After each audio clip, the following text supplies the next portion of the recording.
any human beings have ever gone before in space. They've shared photos of the moon's lava patches and will chat to astronauts on board the International Space Station this evening. In the city, the FTSE 100 closed down 88 points at 10,349. The pound buys $1.32 and €1.15. And the LBC weather, rain continuing in some parts of Scotland tonight, otherwise dry with clear spells, some fog in the south and a low of 6 degrees. Plenty of warm sunshine across England and Wales tomorrow. Some cloud, but it should stay dry in Northern Ireland and Scotland, and a high of 24 degrees. From Global's newsroom for LBC, I'm Tim Humphrey. This is LBC from Global, leading Britain's conversation with Iain Dale.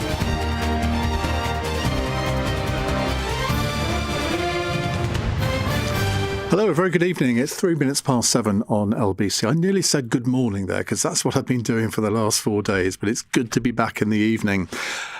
Now, we are a matter of hours away from Donald Trump's deadline to the Iranians to open the Strait of Hormuz. I don't imagine for a moment that they're going to, do you? And then you look at some of the belligerent threats, some would say, in fact, I would say, unhinged threats that he's been making over the past 48 hours or so.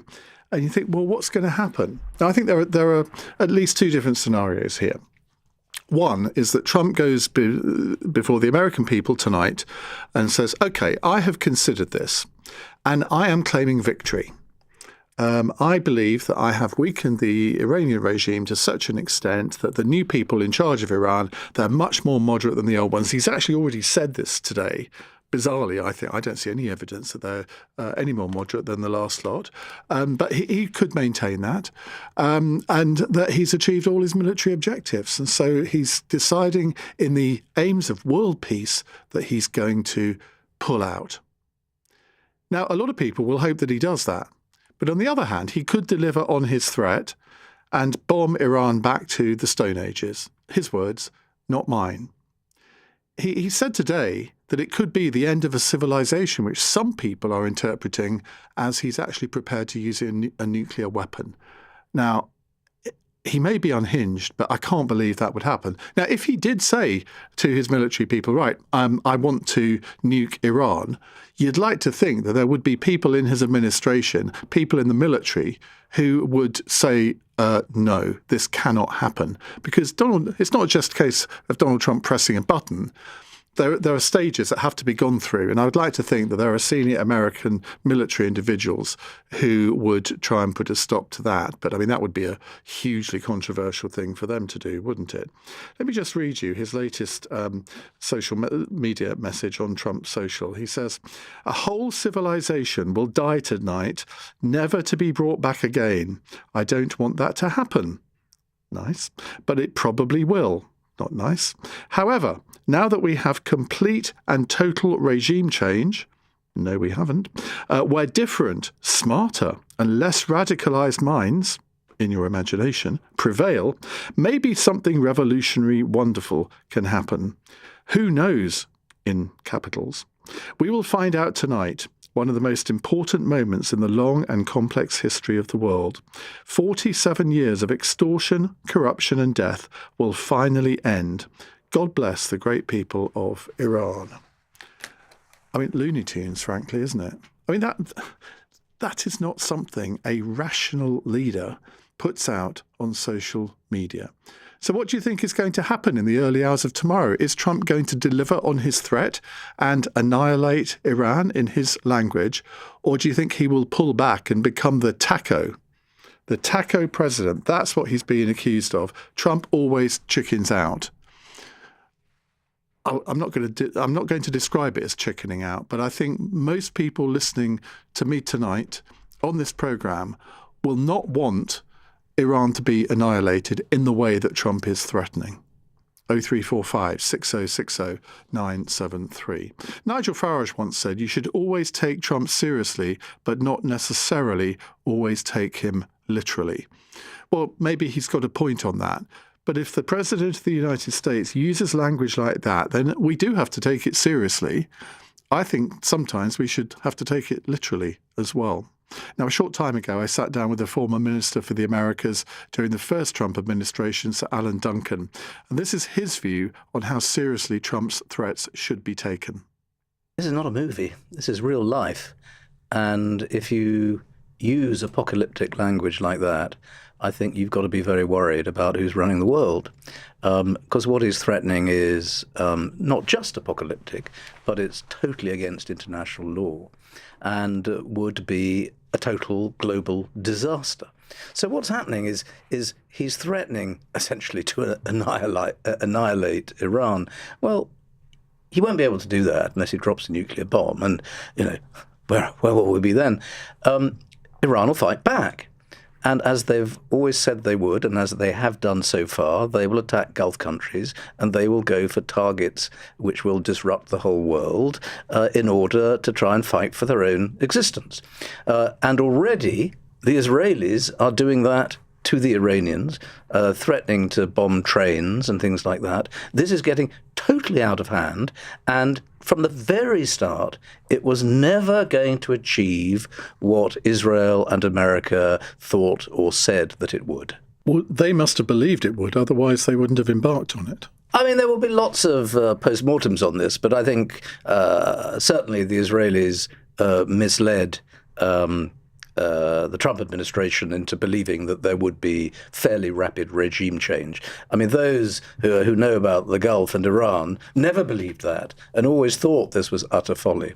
But apart from not achieving that simple objective, it has boomeranged in the most vicious way at a cost to the entire world. We are seeing countries running out of fuel. India will run out of fertilizers. Jet fuel and plastics and everything are going to be in short supply. But more to the point, it is completely destroying infrastructure.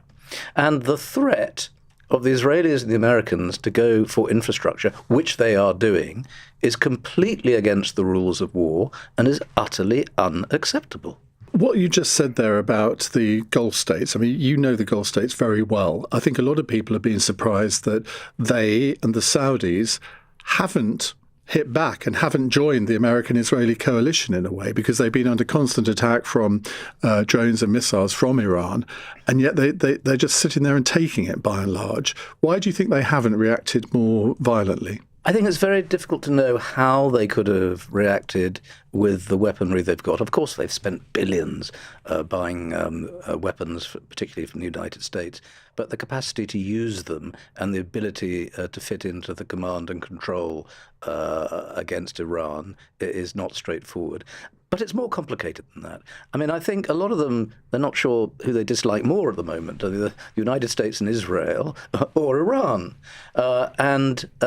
This is going to lead to the complete realignment of strategic priorities in the region in the future. And don't forget, Gulf countries also have populations, and they will not want to see their leaders fighting alongside Israel in what is largely seen as an Israeli-inspired and Israeli-motivated war. There is a possibility, I suppose, that when Donald Trump makes an announcement overnight as to what he's going to do, and maybe he won't, but I'm assuming he will, that he could somehow claim victory, that he will use some sort of ridiculous logic to say, well, we've done what we wanted to. We've got a much more moderate regime in Iran, which he did say last night as well, which I thought, well, doesn't look that moderate to me. But anyway, he could say we've eliminated their navy. We've sort of diminished their ability to fund terrorism overseas. So our job is done. We're stopping. What do you think the Israeli reaction to that would be? Well, that's a very good question, because I think that actually Donald Trump is very good at sort of logical gymnastics, and he could claim victory and say, I've done all those things. And actually, I wish he would. But you're right to think, would the Israelis then continue? Well, if they did, they would be isolated. They'd no longer have that sort of... They don't care. They don't care of the political cover. But that would change the dynamics of this particular war. But in the meantime, of course, we have this absolutely extreme language from the president. And, it should strike fear into a lot of people's hearts about whether he actually does mean this or whether he's speaking in this, extreme hyperbolic language and won't actually see it through. Because, I mean, if he suddenly issues orders to bomb refineries and all sorts of infrastructure, it puts, I would say, the military in a position of really having to examine themselves and work out whether it's so reached the point that they think that they should not carry out those orders. And the consequences of that, I mean, I can't think what would happen then. Well, I think because Hegseth has already, 19 generals he sacked, people who he doesn't think are basically on his side. I mean, I've got no idea the truth of that, because, I mean, generals are there to implement the will of the government. But if there was a command structure that disintegrated, what are the political ramifications of that? Well, they're very serious, and in a way that's the point I'm making. I mean, generals are not just there to carry out orders if the orders are utterly wrong and against all of the law of their country and international law. They also have been taught that they must abide by the rules of law, the rules of war. And if there's absolute tectonic collision at the very top of government, we are looking at something which is utterly unprecedented, and I think very, very dangerous. So what you're saying is, if the American Air Force commanders were instructed to destroy every bridge in Iran, every oil terminal, every piece of energy infrastructure, they would have to decide themselves whether they were committing an act that was against international law, and therefore some of them might then refuse to carry out those orders. I think this is at risk of reaching the point where senior military figures really have to face that question. Because what we are lacking in the States at the moment is the proper workings of the checks and balances which we expect of the United States Constitution, and which has led the world to respect their form of democracy for over 2 centuries. Now, if that is completely binned, and we're just looking at a semi-tyrannical dictatorship, then other things will happen. I can't conceive that Donald Trump is going to nuke Iran. But we have to consider that possibility. I mean, if he issued orders, and I don't think it's as simple as him opening up the box and pressing a button, there is a structure of things which have to be carried out.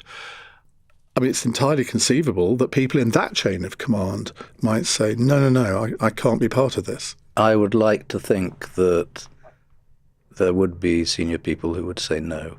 But let's hope we are not at that stage. I mean, I don't think, to be fair, anyone has been talking about nuclear weapons, and nor should they, because the United States is not under threat. But if you use language like bombing people back to the Stone Age, well, that's one way of doing it, isn't it? Yeah, and removing an entire civilization. I mean, this is not the language of a civilized leader. You're very well connected in America. You were American minister in the Foreign Office for a time. What are your American friends saying to you? I've been quite surprised over the last few years about how many people I regarded as absolutely sane and sensible have been so ardent about Trump and very unquestioning of what were his obvious foibles even at the start. I think that is now beginning to split a bit, and what I'm detecting is a lot of concern. And I think we can see here that the MAGA movement is splitting, interestingly, to a large extent, over Israel. If you look at what Tucker Carlson is saying, that is now breaking away from mainstream pro-Trump opinion on the right. So the midterms are going to be interesting, but we don't have time to wait for the midterms because, I mean, I'd like to think that this conflict can finish within days. It doesn't need. It was never necessary in the first place. This is the most needless war for which the most lightweight arguments in its favor have ever been offered to the world. And likewise, in the way that it started so rapidly, it could, with any luck now, finish rapidly. Well, that was a fairly chilling conversation, wasn't it, with Alan Duncan? He is obviously known as not being a great fan of the Israeli government, but I think there were some quite wise words in that interview. But in the end, what do you think Donald Trump is going to do when his deadline runs out in the early hours of tomorrow morning? I think, is it 1 a.m. our time that the deadline runs out? Do you think missiles and bombs are going to rain down all over Iran, destroying all of their infrastructure? Or is this going to be another threat that Donald Trump doesn't deliver on? 18 minutes past 7 on LBC. Weekdays from 7 a.m. This is a shambles. Straight to the point. How was that allowed to happen? Nick Ferrari at breakfast on LBC. Show some evidence, Minister. Listen on our free Global Player app or the LBC app. Download it now from your app store. LBC.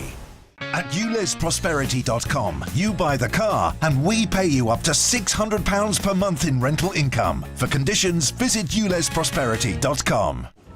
Oh, you want weight loss advice? Weight loss? Actually, what you want to do is... I got my weight loss secret from my mother, who got it from her mother's My mother. tip Weight is... loss? No, forget that. You just keep dancing. Dragon fruit. podcast. Advice.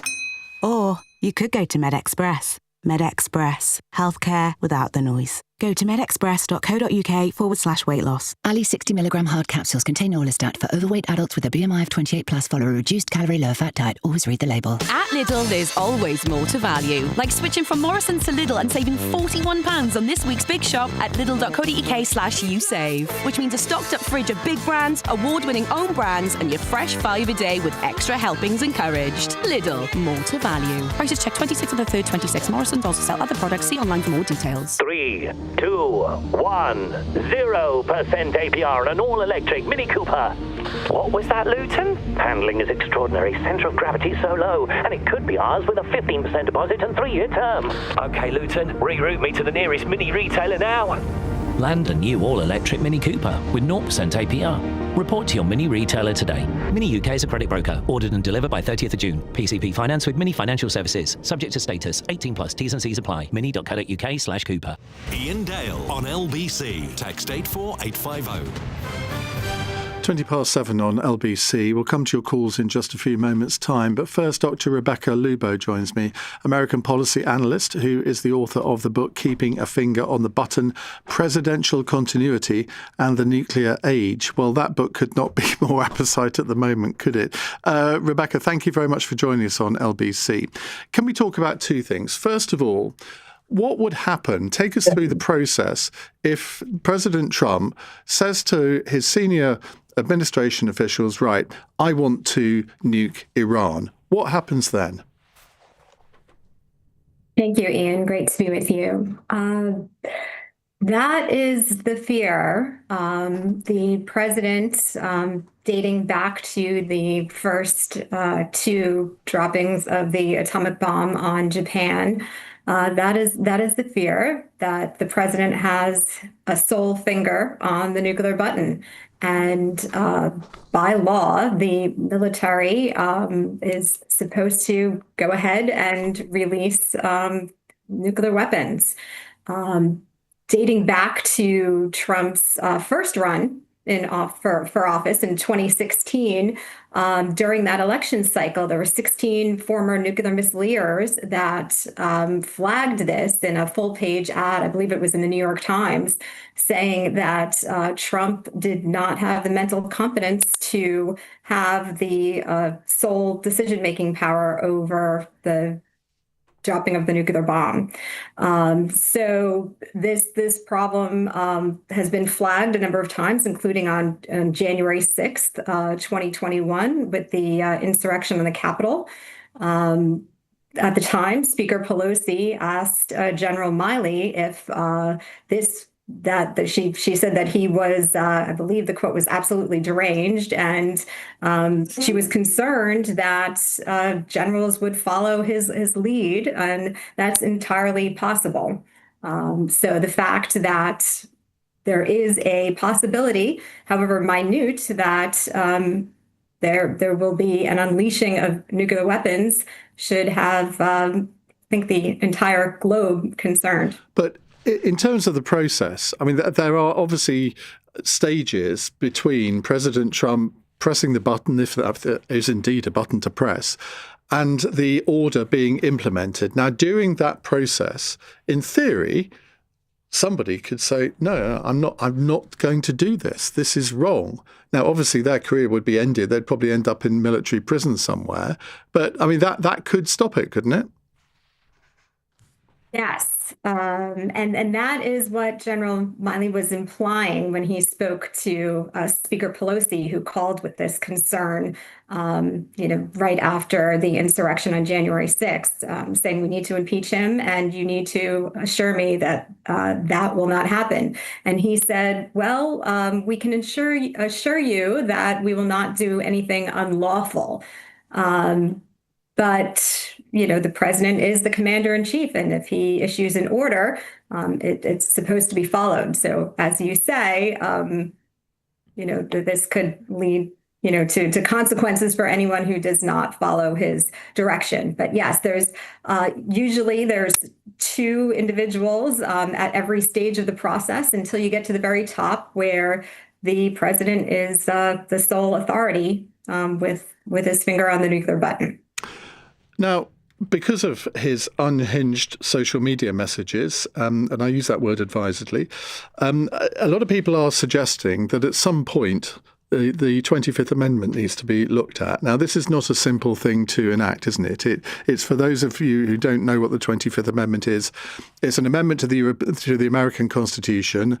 It was implemented in 1967, and it basically is all about presidential succession. And it covers different scenarios about presidential resignation or if the president is incapacitated. Now, some people were starting to talk about it with Joe Biden. Obviously, that didn't happen. It probably should have, I think. But take us through what happens there, Rebecca, because it has to be the vice president and the cabinet that initiate this, doesn't it? That's correct, right. So the 25th Amendment was ratified in February of 1967, and it establishes procedures should a president become unable to execute his duties, meaning he becomes enabled, or dies in office, or in the case of vice presidential vacancy.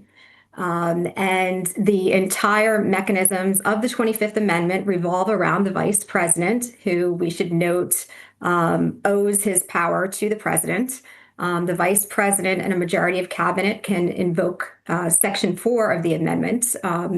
And there's also a provision in Section 4 that says a body that Congress lawfully provides can also invoke the amendment, but Congress has not provided for a lawful body. So at the moment, all of the mechanisms, Sections 1 through 4, essentially involve an able vice president.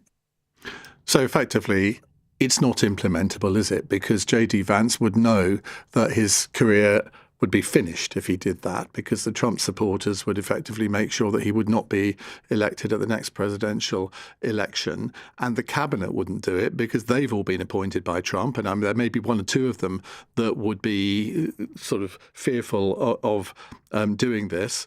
But, well, in fact, I think a lot of them would be, even those that think he probably isn't capable of fulfilling the office. But there's not going to be a majority of the cabinet, are there? Is there?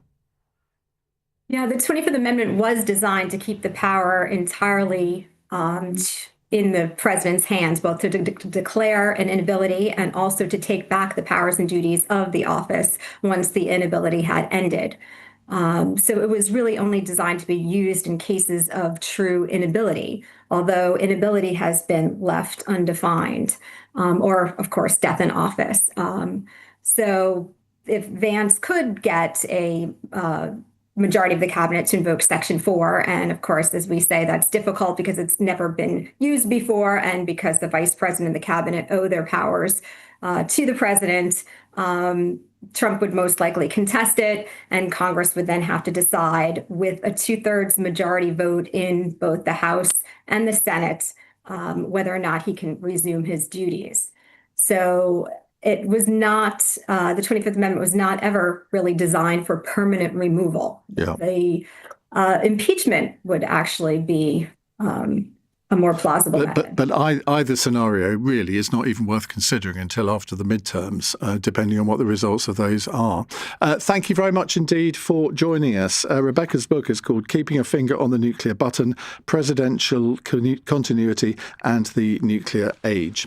Right, let's go to your calls. Marie is a first-time caller. She's calling in from Fife. Hello, Marie. Hi. Hi, what would you like to say? Basically, I think Trump is kind of acting like the boy who cried wolf, that fable, well-known fable. Yep. Keeps on saying that he's going he keeps making these threats, but he never follows through on them.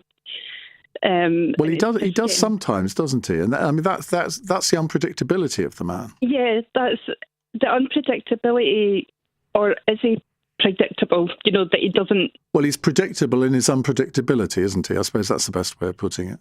Yeah, that's a good way to look at it. Also, it reminds me of. Is it Jo Frost, Super Nanny, when she's talking about parenting, how you should never make a threat of punishment if you can't follow through on that punishment, because it just means that children will just think they can get away with anything.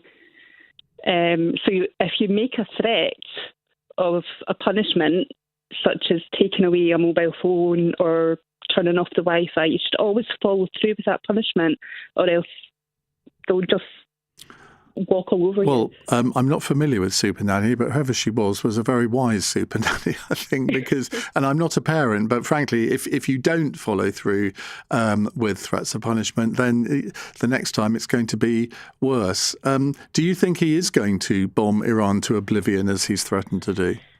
In terms of nuclear, I don't know. I don't think so.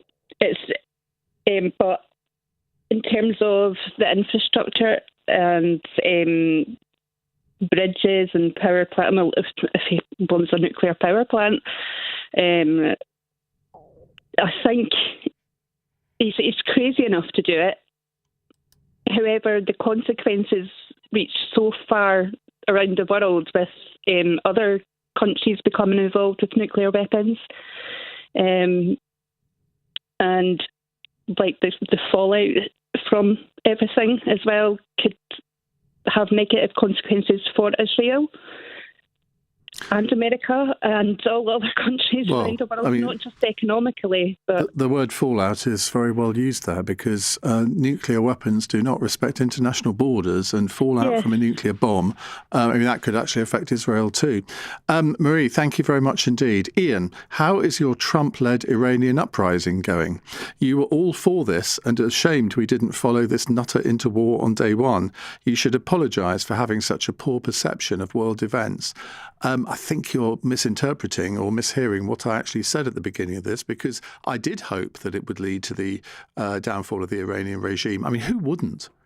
If that had happened, I think most people would have thought, well, yes, it was worth it. But I was never in favour of Britain joining in with the military action with America and Israel, and the record will prove it if you listen back to programmes at the time. I thought Britain should let Donald Trump use British air bases. And I stand by that, because I think that's what allies do. But I was never in favour of Britain involving itself in the initial military action. Iain, thank you very much indeed for that. We'll come to more of your calls in a moment, and we'll be talking about the government's plans to reduce interest on student loans, but only for 12 months. News headlines on LBC at 7:31 with Tim Humphrey. Iranian media claims diplomatic channels remain open ahead of a deadline imposed by Donald Trump. The US president claims a whole civilization will die tonight as he threatens to bomb power plants and bridges unless Iran unblocks a key shipping route by 1 a.m. our time. Kanye West has been banned from coming to the UK, leading to the cancellation of the Wireless Festival. His booking as headliner in North London this summer caused sponsors to pull out following his previous anti-Semitic remarks. Temperatures hit just shy of 25 degrees Celsius in parts of the UK earlier. It makes it the warmest day of the year so far and the warmest ever April the 7th in the UK. LBC weather, rain continuing in some parts of Scotland tonight, otherwise dry with clear spells. There will be some fog in the south and a low of 6 degrees. LBC. What's the best present you ever got for your birthday? I bet it wasn't as life-changing as £1 million. Every week with the birthday draw, there's £1 million to be won. And you can enter from as little as £1 or via post. Enter by midnight on Sunday and your special day could win you £1 million. Visit thebirthdaydraw.com. Is it your lucky day? From Global and ITV. 18 plus, UK only, no purchase necessary.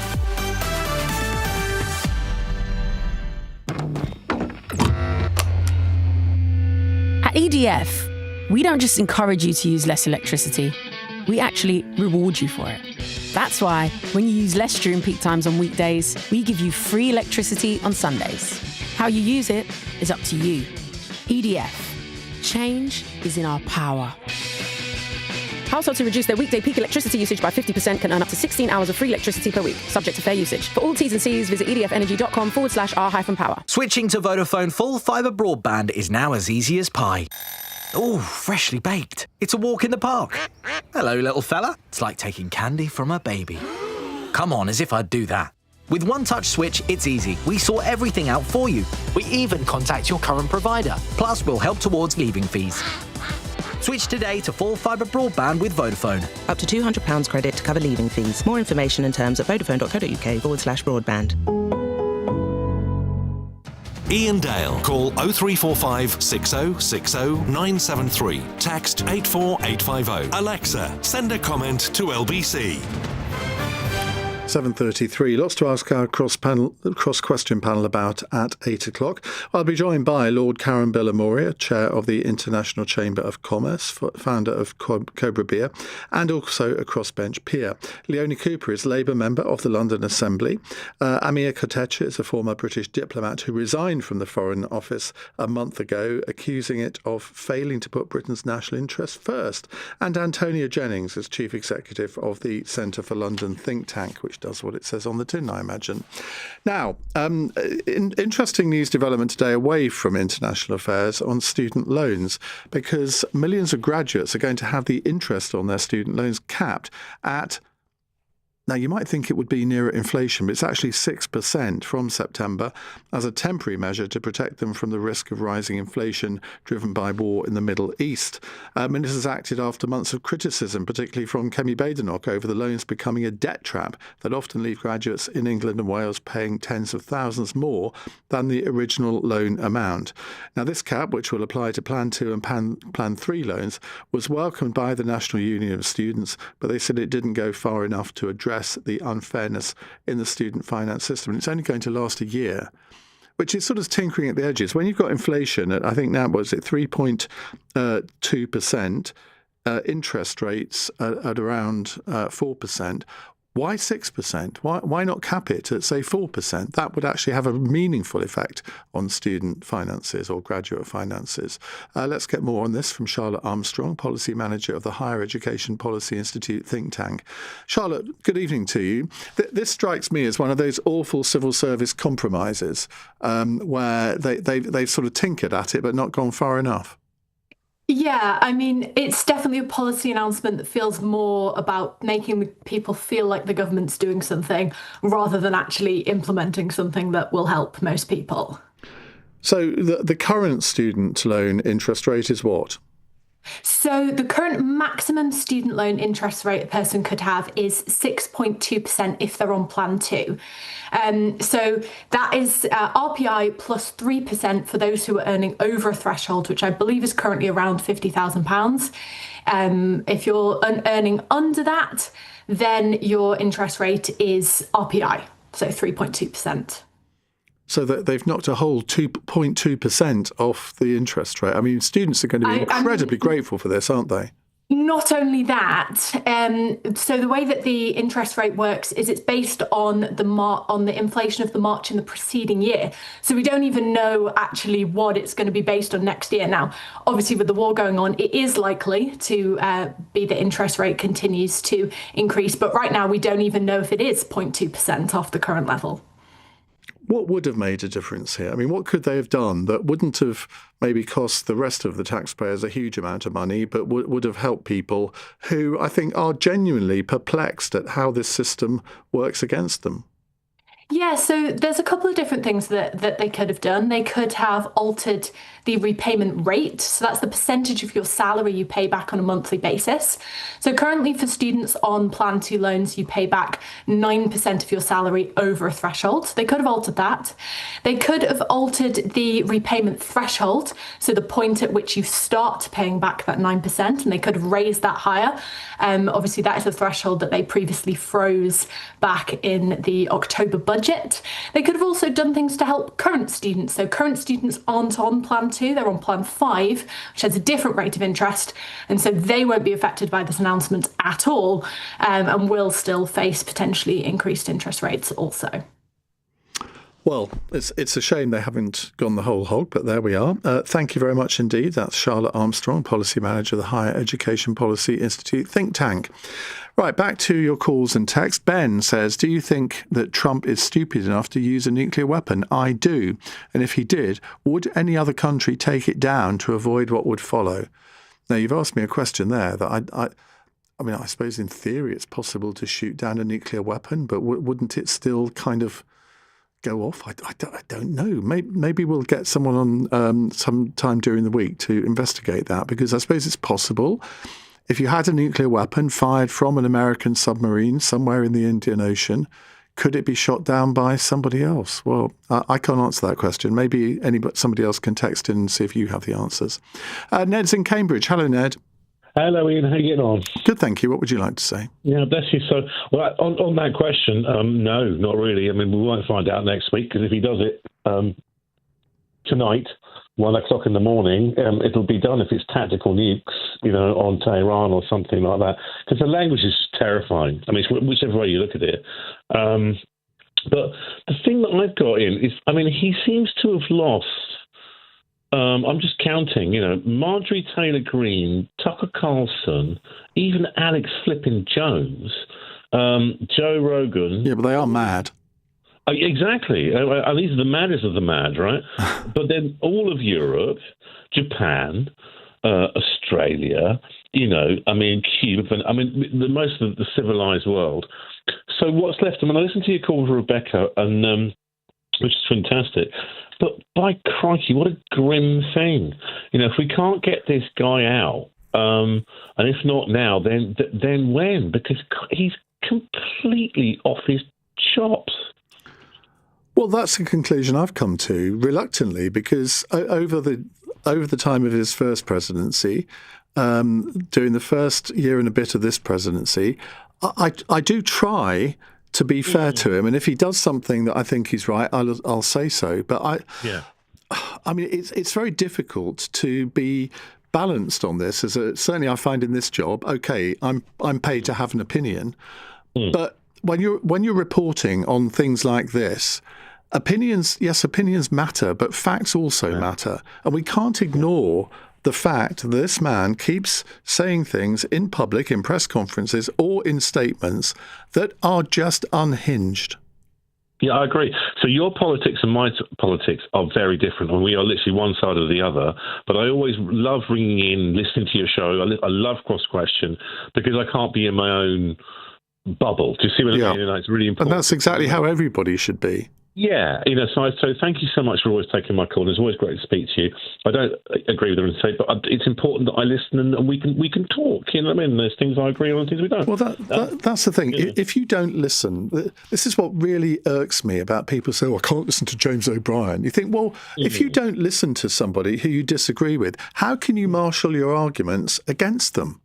Quite right, exactly that. I call Ali Miraj quite a lot as well. We have a wonderful conversation. Do you know what I mean? The same sort of thing, but we always kind of, there's always a great sort of middle road. And I think in this case, the reason we're rang in is I think we are both on the same page. Is that we've been called this, Trump derangement syndrome and all this sort of stuff, and you just think, well, if not now, when? Right? I mean, come on. We're all human beings at the end of the day, and we all know the difference between right and wrong.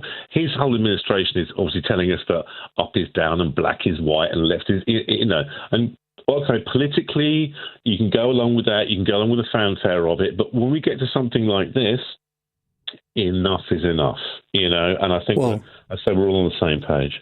In the last 30 seconds, I've had around 5 texts, all of which say basically the same thing. This one from Valerie is a representative example. It's bloody scary. And it is. And I was only... How old was I during the Cuban Missile Crisis? I think I was about 6 months old or something. So obviously I don't remember that. But there's part of me that is imagining that people are beginning to feel what they did then. Yeah, a little bit. But I'm 54 this year, so we all grew up in the Cold War. Do you know what I mean? The Reagan, Thatcher side of things. And it was all, but it doesn't even feel like that now, does it? It just, you're right. It feels a bit like Cuban Missiles, or it's like you said. I mean, how could anyone say we're going to wipe out? What was the quote? The civilization will die. I mean, by God, man, what a language. Yeah. Ned, always a pleasure. Thank you very much. Robbie says, Ian, you quite definitely spoke in favour of the RAF attacking Iran after one pathetic drone attacked RAF Akrotiri in Cyprus. Yeah, that's different. That was because we were attacked. That was to be a defensive measure from our country. I never argued that our country should be involved in offensive attacks against Iran. You have to draw the Prime Minister has drawn a difference between those two scenarios, and I think it's absolutely right. Anyway, let's go to another caller, Robert in Leytonstone. Hello, Robert. Good evening, Ian. Hi, what would you like to say? I was a bit surprised that Alan Duncan, if he's sort of a bit of an expert on sort of things, in that I think what you have to do is look at this from the perspective of Americans, not from European or anything like that. I think the talk of nuclear sort of thing is no way, I think, is it going anywhere near nuclear sort of thing. So everybody can be. Well, I hope you're right, and I think you probably are. China and Russia, they have no desire to move in that direction. If they had, they would have actually given the Iranians the nuclear missiles there and then, a while back. Obviously, the technology leaks out, so Iran could have developed that capability itself. What you do is you don't wait until they have it to prevent it. But we were told a year ago that they had prevented it. The situation it sees itself in is that there's four essential countries it sees as colluding in against America. That is the four countries, I think, of China, Korea.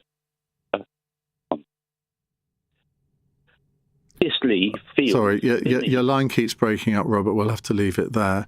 Another Robert says Trump needs to be reminded that any nuclear fallout doesn't just affect Iran. It goes up into the atmosphere and travels all over the world, which will mean that everyone in the world will be affected by that radiation. That includes the United States. Well, that's not strictly true.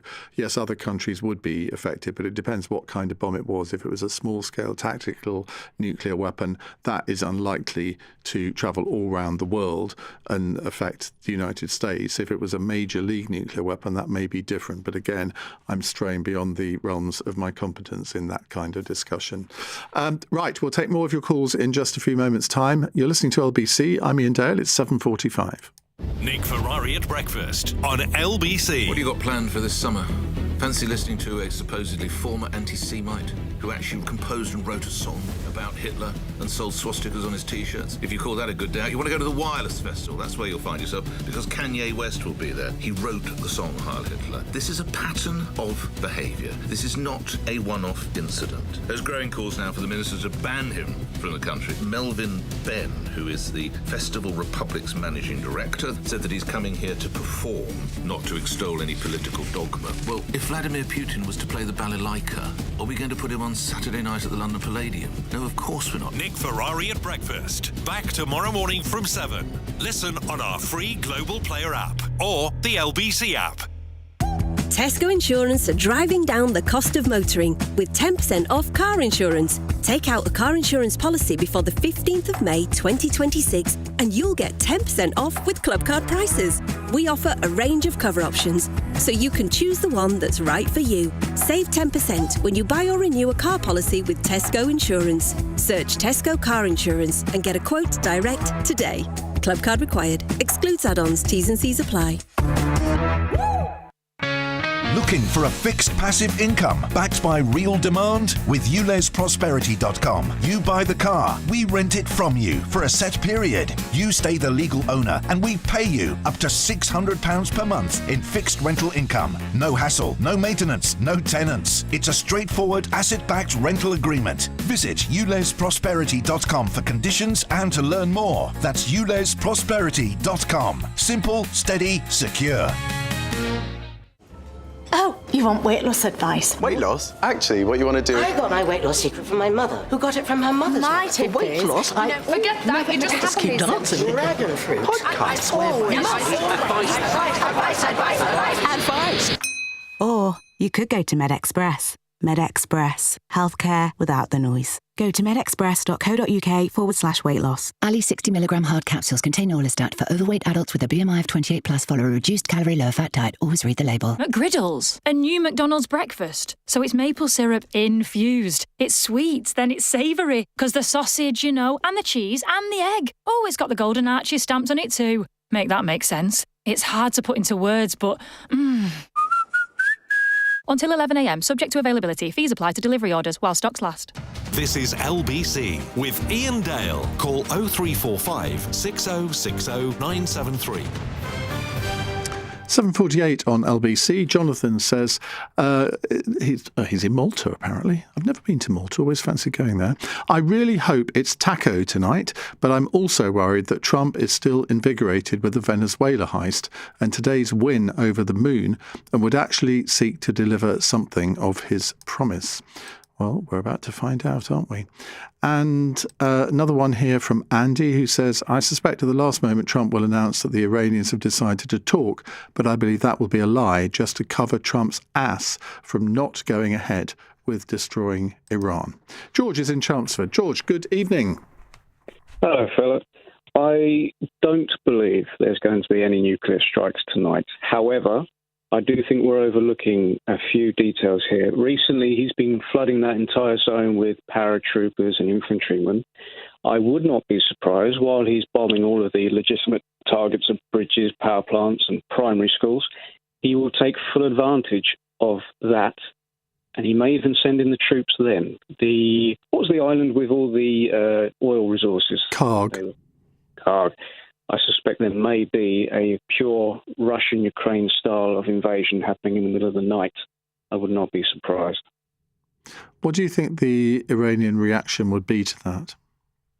I believe it would be a bit mixed. I mean, half the population is not in favour of the Iranian regime. However, half is still in support of it, and they have an almighty large land army, Iran. It could potentially put up quite a fight with the Americans. I don't think he's going to have a whole lot of support from Iran. I don't think there's going to be enough people waving American flags and begging for regime change that he hopes there will be. I saw an incredible picture this evening, which I think was verified, of Iranians lining up on the main bridge in Tehran over a river as a sign of solidarity. And you think, well, whatever their views are, I mean, they're clearly supporting the regime. Pretty brave thing to do when you're told that all bridges are going to be destroyed within 24 hours. Absolutely. Incredible, noble thing to do if they remain there tonight. Is he willing to drop bombs on rows and upon rows of civilians? It's going to make, I mean, his image is horrific at the moment, but I think even he wouldn't deny that is going to absolutely catastrophically destroy his image worldwide if he openly bombs crowds of civilians. I think it would be a terrible mistake. Well, if the intelligence is that those people are still there when the bombing raids start and they still go ahead with it, I mean, that would be a war crime without any question. I mean, I think it is questionable over whether bombing bridges and infrastructure is a war crime. But if they've got people on them, and you know they've got people on them, there is no doubt about that. George, thank you very much. Daniel says, I physically recoiled when I saw Trump's message. It made me shake for what might happen. And this is the thing. Do you remember at the beginning of the Russian invasion of Ukraine, we took several calls from people who really feared a nuclear holocaust after that. They thought that it would result in a nuclear war. And I kept saying, don't be silly, that would never happen. And I certainly didn't feel I didn't feel as though the world had changed in Europe on that, but I didn't feel that there was a change in world politics as a result of that invasion in some ways. This, however, I think it has made people feel very, very uneasy about the future. And I mean, a friend of mine said to me the other day, he said, you know what, I just feel like stopping the world and getting off. I want to go and live in the Scottish Highlands and live in a croft. I don't want to have a television. I don't want to have the internet. I don't really want to know what's going on in the world because I think I'll be a lot happier. And I can kind of understand that in some ways. I mean, I hope this conflict comes to an end sooner rather than later, because I think the longer it goes on, the more those kinds of feelings are going to be prevalent in our society. Let's go to Jonathan in Waltham Forest. Hello, Jonathan. Hello, Ian. Hi. What I'm going to say is not going to be particularly easy on the ears, but I have to say it. If there is a nuclear exchange or a major death toll that comes out of Trump's promise, the backlash on Jews in the Middle East and around the world will be very, very severe. Be very severe. There is no getting away from that, because Netanyahu is the architect behind all of this. Now, you will say to me, well, you can't blame every single Jew. Of course you can't, but it doesn't matter. If there is a major loss of life in a couple of hours, it's going to be very, very serious for Jewish people everywhere in the world. Everywhere. Everywhere. There's no escaping this. Trump literally has in his hands the fate of Israel and Jewish people. In his hands. Does he realise that? I think there'll be a lot of Jewish people listening who'll think, well, I'm not sure it can get any worse than it is already. It will get much, much worse. Because let's not forget, Iran is one of the major centres of the Islamic faith. And people will see it as a major attack on Islam. It doesn't matter who's governing Iran. Iran is one of the major centres of Islamic power in the world. And that is why if people don't say 1 and 1 equals 2, they'll just say, you've attacked us and we're going to attack you. You will really see terrorism all over the world in a way we've never seen before. You will see it. All over the Western world, you will see it. The bodies everywhere. If he does what he said he's going to do. I think that is a big probability. If the war continues, if it gets worse, I think if there was a major catastrophe and there were hundreds of thousands of people being killed, I think that is entirely possible, yeah. Oh, without a doubt. London, Paris, United States, you're going to see bodies everywhere. Everywhere. These are not Palestinians. These are not Palestinians. These people will fight you back to the death. Well, we've seen the reaction in previous conflicts. I mean, I'm not sure that is necessarily an argument for countries, whether it's the United States, Britain, France, or whoever, not to take forms of military action if it's justified at times. But there are consequences to that. But you can't, just because you are probably very sure that they will result in terror activities. To me, I mean, if you use that as an argument never to take any sort of military action, I don't think you're doing your country a favour in the long term.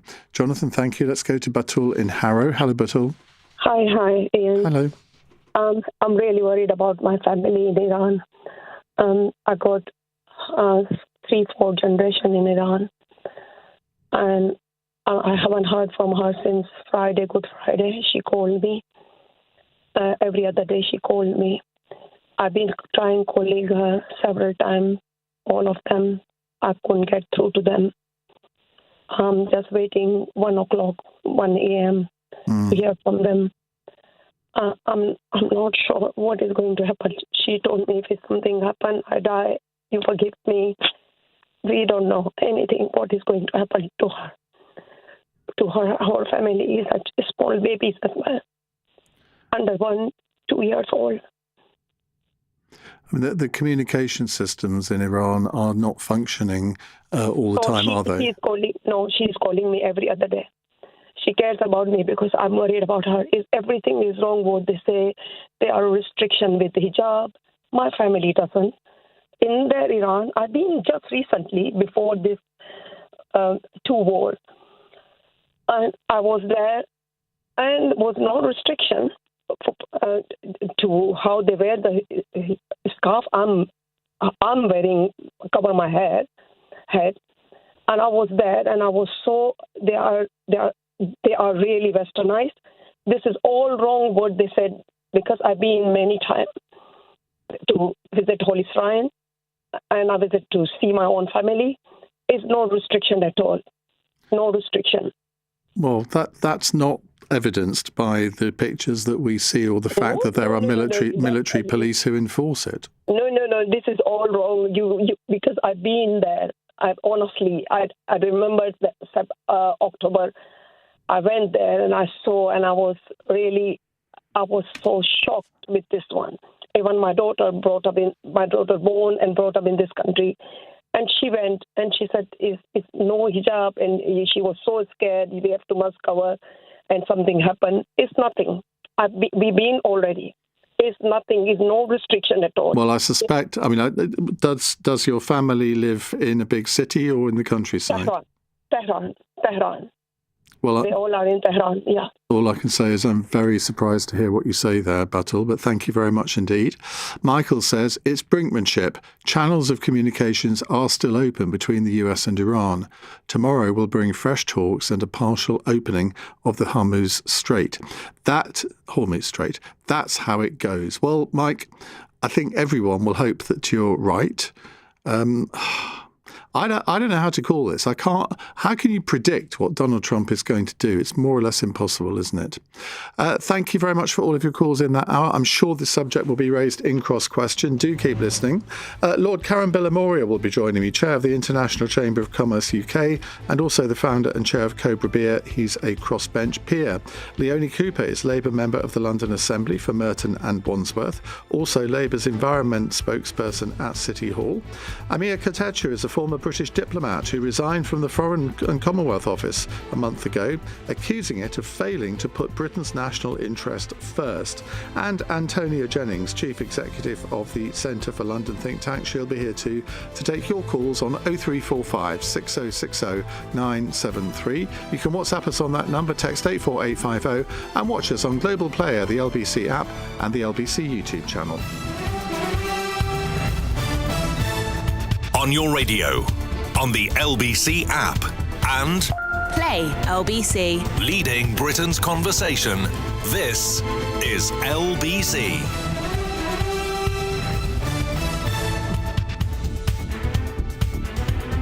From Global's newsroom at 8 o'clock, Donald Trump has warned a whole civilization will die tonight, with his deadline for Iran to open the Strait of Hormuz just 5 hours away. Israel has already targeted railways and bridges in Iran.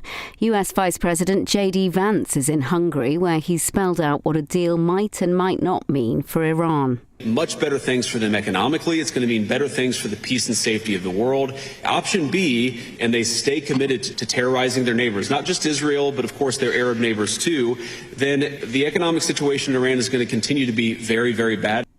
Donald Trump's words have sparked fears of escalation and the possibility a nuclear weapon could be used after his warning Iran could be taken out in one night. American policy analyst Dr. Rebecca Lubot told LBC the rhetoric is fueling concern about exactly how far the situation could spiral. That is the fear, that the president has a sole finger on the nuclear button. And by law, the military is supposed to go ahead and release nuclear weapons. In other news, anyone with a ticket to wireless festivals being promised a refund. It's been cancelled after the Home Office blocked headliner Kanye West from coming to the UK. Officials say having him here would be damaging, even though he's apologised for being anti-Semitic in the past. Festival bosses urged forgiveness but lost major sponsors. Josh Wheeler's a PR expert. That saying that there's no such thing as bad PR is completely wrong. the bizarre situation that wireless have put themselves in, knowing the broader context, just looking around at the world that we currently face, this is a crisis of their own making. Sir Keir Starmer says the rapper should never have been booked. The supermarket chain Iceland has offered a sacked Waitrose worker a job who claims he was let go for tackling an Easter egg thief. Walker Smith had been with the company for 17 years, but the firm claims he'd broken rules designed to protect staff from a serious danger to life following a confrontation in Clapham in South London. In the city, the FTSE 100 closed down 88 points at 10,349. The pound buys $1.32 and €1.15. LBC weather. Rain continuing in some parts of Scotland tonight, otherwise dry with clear spells and fog in the south.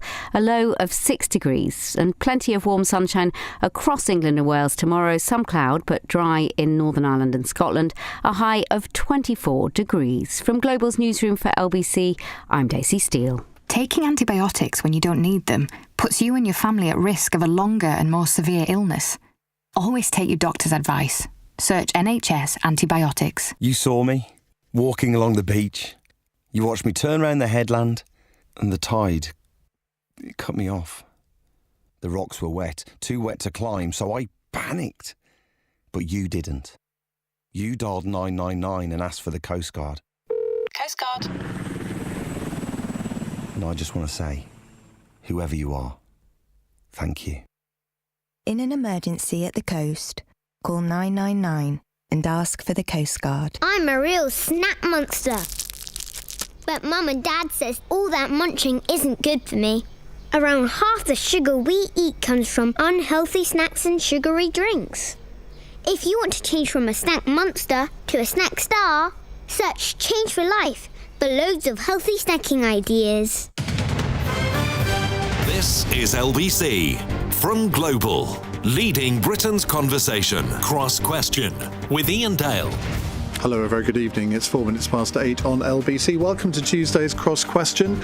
On the panel with me, to my left, Amir Katecha, former British diplomat who resigned from the Foreign Commonwealth and Development Office a month ago, accusing it of failing to put Britain's national interests first. We'll hear why in a few moments. Next to him is Lord Karen Billamoria, a veteran of the programme, if I may say so, chair of the International Chamber of Commerce UK, and also founder and chair at Cobra Beer, and a crossbench peer.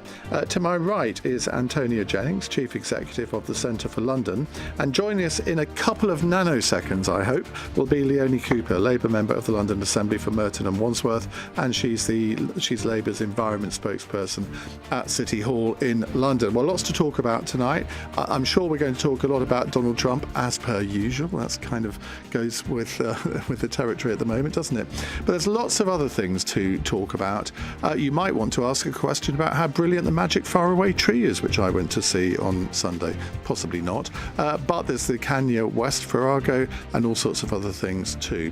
The number to call, 0345 6060 973. You can text 84850. And of course, you can watch us on Global Player, the LBC app, and the LBC YouTube channel.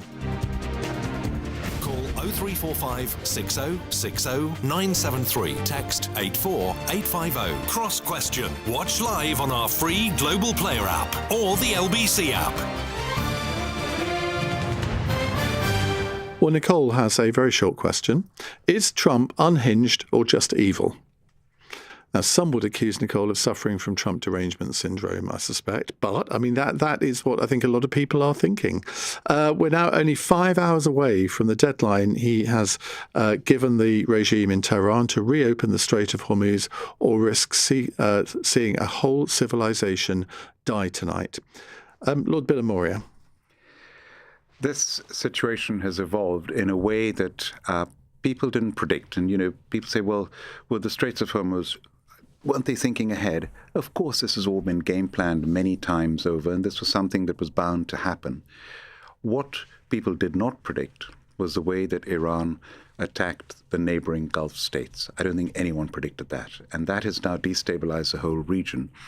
But just today, I've seen a fantastic article written by my friend Badr Jaffer, who's the business envoy for the UAE, saying actually things are moving on very quickly because these countries are all uniting now to form other routes to get the oil and gas without relying on the Straits of Hormuz. And there isn't another route. There are many other routes that are being built. There are pipelines that are being reactivated. There are routes that are being through the Indian Ocean route across the land. And that will take a bit of time, but they can no longer rely with an unpredictable neighbor like Iran on the Straits of Hormuz. So this is a thing that's going on, regardless of what Donald Trump does now or not. The supplies, which are huge. I mean, you're talking 30% of oil going through there, 20% of natural gas. And on top of that, the helium and the lots of other products that go through there that we need for fertilizers, that the world relies on. Countries like India are very dependent. China is very dependent. So they've got to find another way, and they will. But in the short term, it's very, very dangerous what's about to happen. And the unpredictability, that's the whole thing about Trump. I mean, people talk about tacos. Trump always chickens out. And what's the bet? That'll probably happen again. He does it every single time. Well, sometimes he does, sometimes he doesn't. Most of the time he does. So in this particular, and also here the situation is also much, much more dangerous because you've started this war, you've destroyed a lot of Iran's infrastructure, its leaders, but you've still left a lot there. And the IRGC are more powerful than ever, and they are now running the country. And you've got the militia, 1 million on top of the IRGC, almost 200,000 strong, let alone the army that doesn't seem to have a say in this at all, 500,000 strong army. So any thought of an uprising from the people, and of course the Iranian people want freedom from this regime, of course they want a free democracy, but there isn't a Nelson Mandela figure over there, there isn't a Mahatma Gandhi figure there to unite everyone, and they're too scared. I mean, what happened earlier in January when they tried to protest? People say 30,000. I've heard from sources it's more like 70,000 people were killed by the regime, let alone how many were tortured. And people say Trump's the evil one. Well, what Israel and Trump, of course, they're scared of a nuclear weapon of Iran. And this is not the WMD that we had in the 2003 Gulf War, where we went and supported the United States on this pretext of weapons of mass destruction that didn't exist. Here, we know with Iran, they want to build a nuclear bomb. If they do have one, as it is, they're a major sponsor of terrorism, Hamas, Hezbollah, Houthis, all the cells they have all around the world, including right here in the UK, causing huge danger to the whole world. If they had a nuclear weapon, it would be a horrendous, disastrous situation. So you can see, if they're worried about nuclear weapon being built in Iran, that would have to be stopped. Antonia Jennings. I mean, I'm here in my capacity, obviously, as Chief Executive Centre for London. So I guess what I would say is whether... You're here as an individual as well. I am as an individual, yes. But I suppose what my point was going to be is that sort of whether it's unhinged, whether they find another route or not, the volatility affects the UK and is going to continue to do so, even if other routes are found. And we as a country are a country that buys oil at global prices, even with North Sea oil. So we currently can't shield ourselves from oil price spikes as it stands. And we're already seeing the effects of what that means in terms of pounds in people's pockets. So we know that average household bills are going up. We know inflation is going up. To the tune of around 1%. But what is perhaps less discussed is the fact that half of the UK's recessions since the 70s have been caused by fossil fuel shocks. And really, time and time again, it's an unfair roller coaster that ordinary people have to pick up the bill for. So I guess I would just, stress the point that the only way really long term for us to get off this roller coaster is by investing in clean, in homegrown power that we can control. And of course, I say that from a climate perspective, but I also say that from an economic perspective. We've just seen recently that the CBI has come out and said that the net zero economy is growing 3 times the rate of the national economy. Okay, well, we're not going to get into net zero in this answer, if you don't mind. I mean, the question is Trump unhinged or just evil? I think he's definitely unpredictable. I'd be sort of reluctant to call anyone evil, but the threat of elimination of a whole civilization is a very grave threat, and indeed, seemingly some of the rationale for going to war with Iran in the first place in terms of the rhetoric coming out of that country. Amir Kotecha. Thanks, Iain. I mean, look, I don't think Trump is evil or unhinged, but clearly I think some of the things he's been saying, particularly today, are rash, to put it mildly, and undiplomatic. And I think lots of people in foreign ministries around the world will be concerned. I mean, not least because he hasn't said it explicitly, but there is hints of sort of nuclear rhetoric, which obviously I think is unhelpful. So, look, it's clearly a very worrying and dangerous time. I mean, I think I agree with much of what Lord Bilimoria has said about how important the Straits of Hormuz are, not just for oil, but sulfur, aluminium, fertilizers, helium, all of these goods. I'm a bit less optimistic that alternative routes can be found that will entirely mitigate the problem. I think, of course, it's sensible to look for alternative trade routes, but the Straits of Hormuz are vital, and it's always been the real worry for many years that if you strike Iran, they have the Straits of Hormuz and control of the Straits of Hormuz as one of their most potent cards that they can play, and clearly they have played it. So, look, I think it's clearly worrying. You know, I think it's as Antonio has said, there's all sorts of impacts on the UK and energy costs here. We may not have seen the worst of it yet. I mean, if you look back in the 1970s, the impact on oil prices then was far greater than we've yet seen. I mean, so far we've had a big impact on gas prices, but oil hasn't gone up anywhere near as much as it did back in the 70s. And I think the head of the IEA, hasn't he, said that we might see an impact that's greater than what we saw in the 70s. So it's a worrying time. I think the one point I would make is if you look back at the memoirs, and I've been doing a bit of this in the last few days, of statesmen around in the 70s, and including in the UK, Callaghan, Heath and others, they all made the point that we were tremendously vulnerable as a country to these energy price shocks, and that left us exposed. And politicians, frankly, have failed to heed that lesson, because we now feel even more exposed than ever to these world events. And we've made it worse by not allowing exploration in the North Sea. I mean, how short-sighted is that? We've got to get started on that straight away. This is not an on-off switch to renewables. Of course, we all want more renewables. Let's stick. I'm going to pull you up just as I did Antonio there. If people want to ask about that subject, fair enough. But let's not go down that rabbit hole right now. I mean, you were a diplomat in the Foreign Office until a month ago. I don't know which part of the Foreign Office you were in, but I mean, you and your colleagues have had to deal with the Donald Trump phenomenon since his first term. I mean, tell us a little bit about the discussions that go on in the world of diplomacy. How do you deal with a man like Donald Trump? Well, I mean, to answer your question on what I did, I did 11 years in the Foreign Office. I ended up heading the consulate in Russia between 23 and 25. And then my final posting was in Tel Aviv, which I did 6 months at before resigning. Look, in terms of how you deal with Trump, I mean, obviously he's upended many of the traditional rules of diplomacy, and people find it very difficult to predict what Trump is going to do. Not least because I think even those in the US and in the White House sometimes are left guessing about what he's going to do. There is a tremendous amount of power concentrated in Donald Trump's head. So, you know, it's obviously difficult, but I do think we can still prepare and we can still game plan. And I do worry that not as much of that was done as could have been done. So, for example, game planning about the impact of energy prices should the Straits of Hormuz be closed.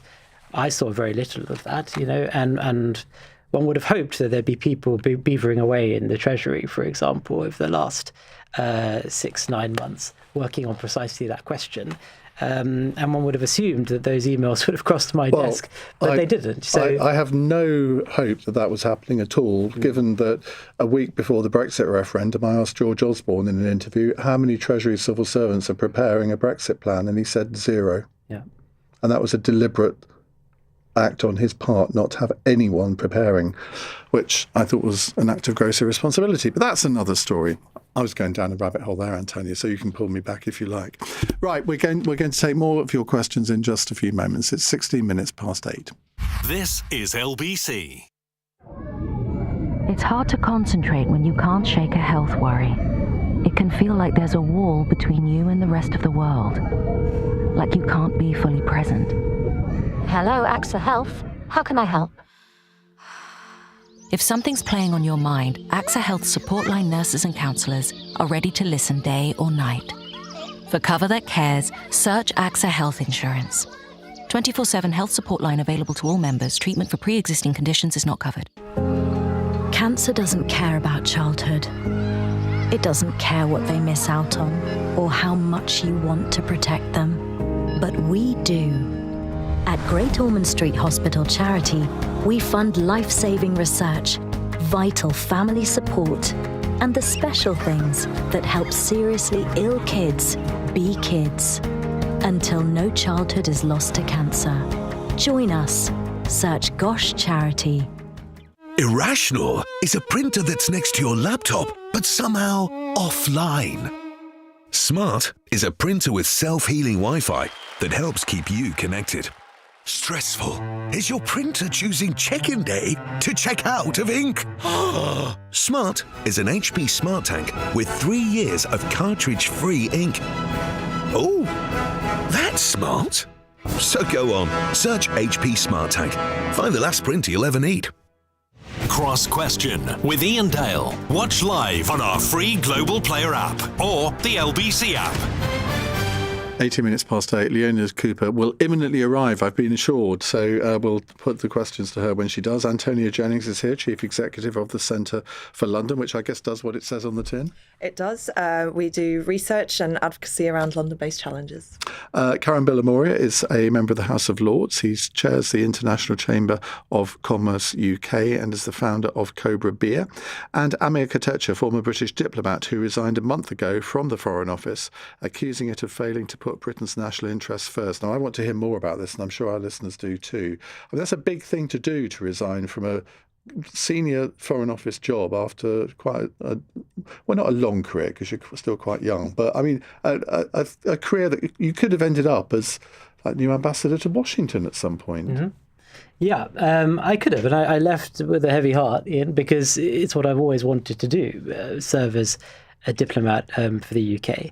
I mean, look, the reason I left ultimately is because I felt that the national interest and pursuit of the national interest was playing sort of second fiddle to a whole host of other considerations in our foreign policy. And I just felt that was wrong, right? I think foreign policy making should be an exercise in doggedly pursuing what we think is in our national interest. And that sounds obvious to everyone, but I became concerned we were no longer doing that. For example, we were putting a very sort of unquestioning worship of international law and the demands of international lawyers above what was clearly in our interest. And I cited this Chagos deal as a great example of that. Right? In other contexts, we were putting sort of domestic sectarian voting considerations over and above what was in our national interest. And I saw that on Israel-Palestine and I think to some extent on Iran as well. So, I was concerned that these things were crowding out, in a way, the national interest. And that shouldn't be how we conduct our foreign policy. The Prime Minister bangs on about acting in the national interest quite a lot. You would expect any Prime Minister to do that, but you're effectively calling him a liar. I wouldn't want to say he's a liar, but I think there's a reason he increasingly is referring almost incessantly to the national interest, because I think he recognises it's a point of vulnerability. I don't want to call the Prime Minister a liar, but I do think, as a lawyer himself, and of course his Attorney General is a lawyer, I do think they find it very, very difficult to depart from the accepted wisdom of international lawyers, because they are international lawyers themselves. And I just think almost reflexively, Starmer approaches problems with a lawyerly mindset rather than a more sort of realpolitik mindset, which I think is required in our current times. And what now for you? Trying to continue to beat this drum on the problems. But you've got to earn a living. Yeah, I do. And look, I think the Foreign Office... I mean, you may be very rich for all I know. No, I mean... not at all. I think the Foreign Office has problems, and I think in many cases the civil service has as deep problems more broadly. So I want to try and do something to highlight those. Can I just say that I feel so sad hearing this about the Foreign Office, because our civil service is around the world respected as it's meant to be the gold standard of civil service. And within the civil service, by far the most elite part of it has always been the Foreign Office. The whole world respects and admires our diplomats. And what are we doing? We're cutting our Foreign Office when we should be increasing our resources in this geopolitical world. And on top of that, we went and merged the Department for Development with the Foreign Office, which I think was the wrong thing to have done, which Boris Johnson did in the middle of a pandemic. You had two departments which were fantastic, world-class in their own way. To merge them with different cultures, different objectives at that time, I think was the wrong thing to have done. And so we have been messing around with one of the jewels in our crown. We do need to get to another question. It's from Simon, who says, should the world have some balls and A, go to the UN to tell the USA and Israel to stop, and B, discuss sanctions? Antonia? Well, I think as Lord Balmoral was mentioning earlier, the world currently has a very different relationship with the UN to the one it had even 5 years ago, let alone sort of 10, 20 years ago. So I suppose the first thing I'd say is I'd worry about how much effect it would have, and indeed what that lack of effect might show in terms of the global order, and indeed perhaps the sort of breakdown of the US sort of hegemony that we've seen over the past few decades. But in terms of discussing sanctions, I think, yes, absolutely. We need to be exploring every avenue that isn't just military avenues at the moment. So in terms of economic sanctions, sanctions on sort of global talent, whatever it might be, I think absolutely. I mean, I think the questioner meant sanctions on the USA rather than and Israel rather than Iran, though I suppose it is open to interpretation. Amir? I mean, no, I don't think we should be engaged in trying to sanction our closest ally. And the US is still our closest ally, despite all of the current tensions. I think we need to remember why the relationship with America is important. It's not important just because of Iran. It's important because across the whole suite of our national security, we are incredibly intrinsically interwoven with US capabilities. We rely on the US for our national security in all sorts of ways.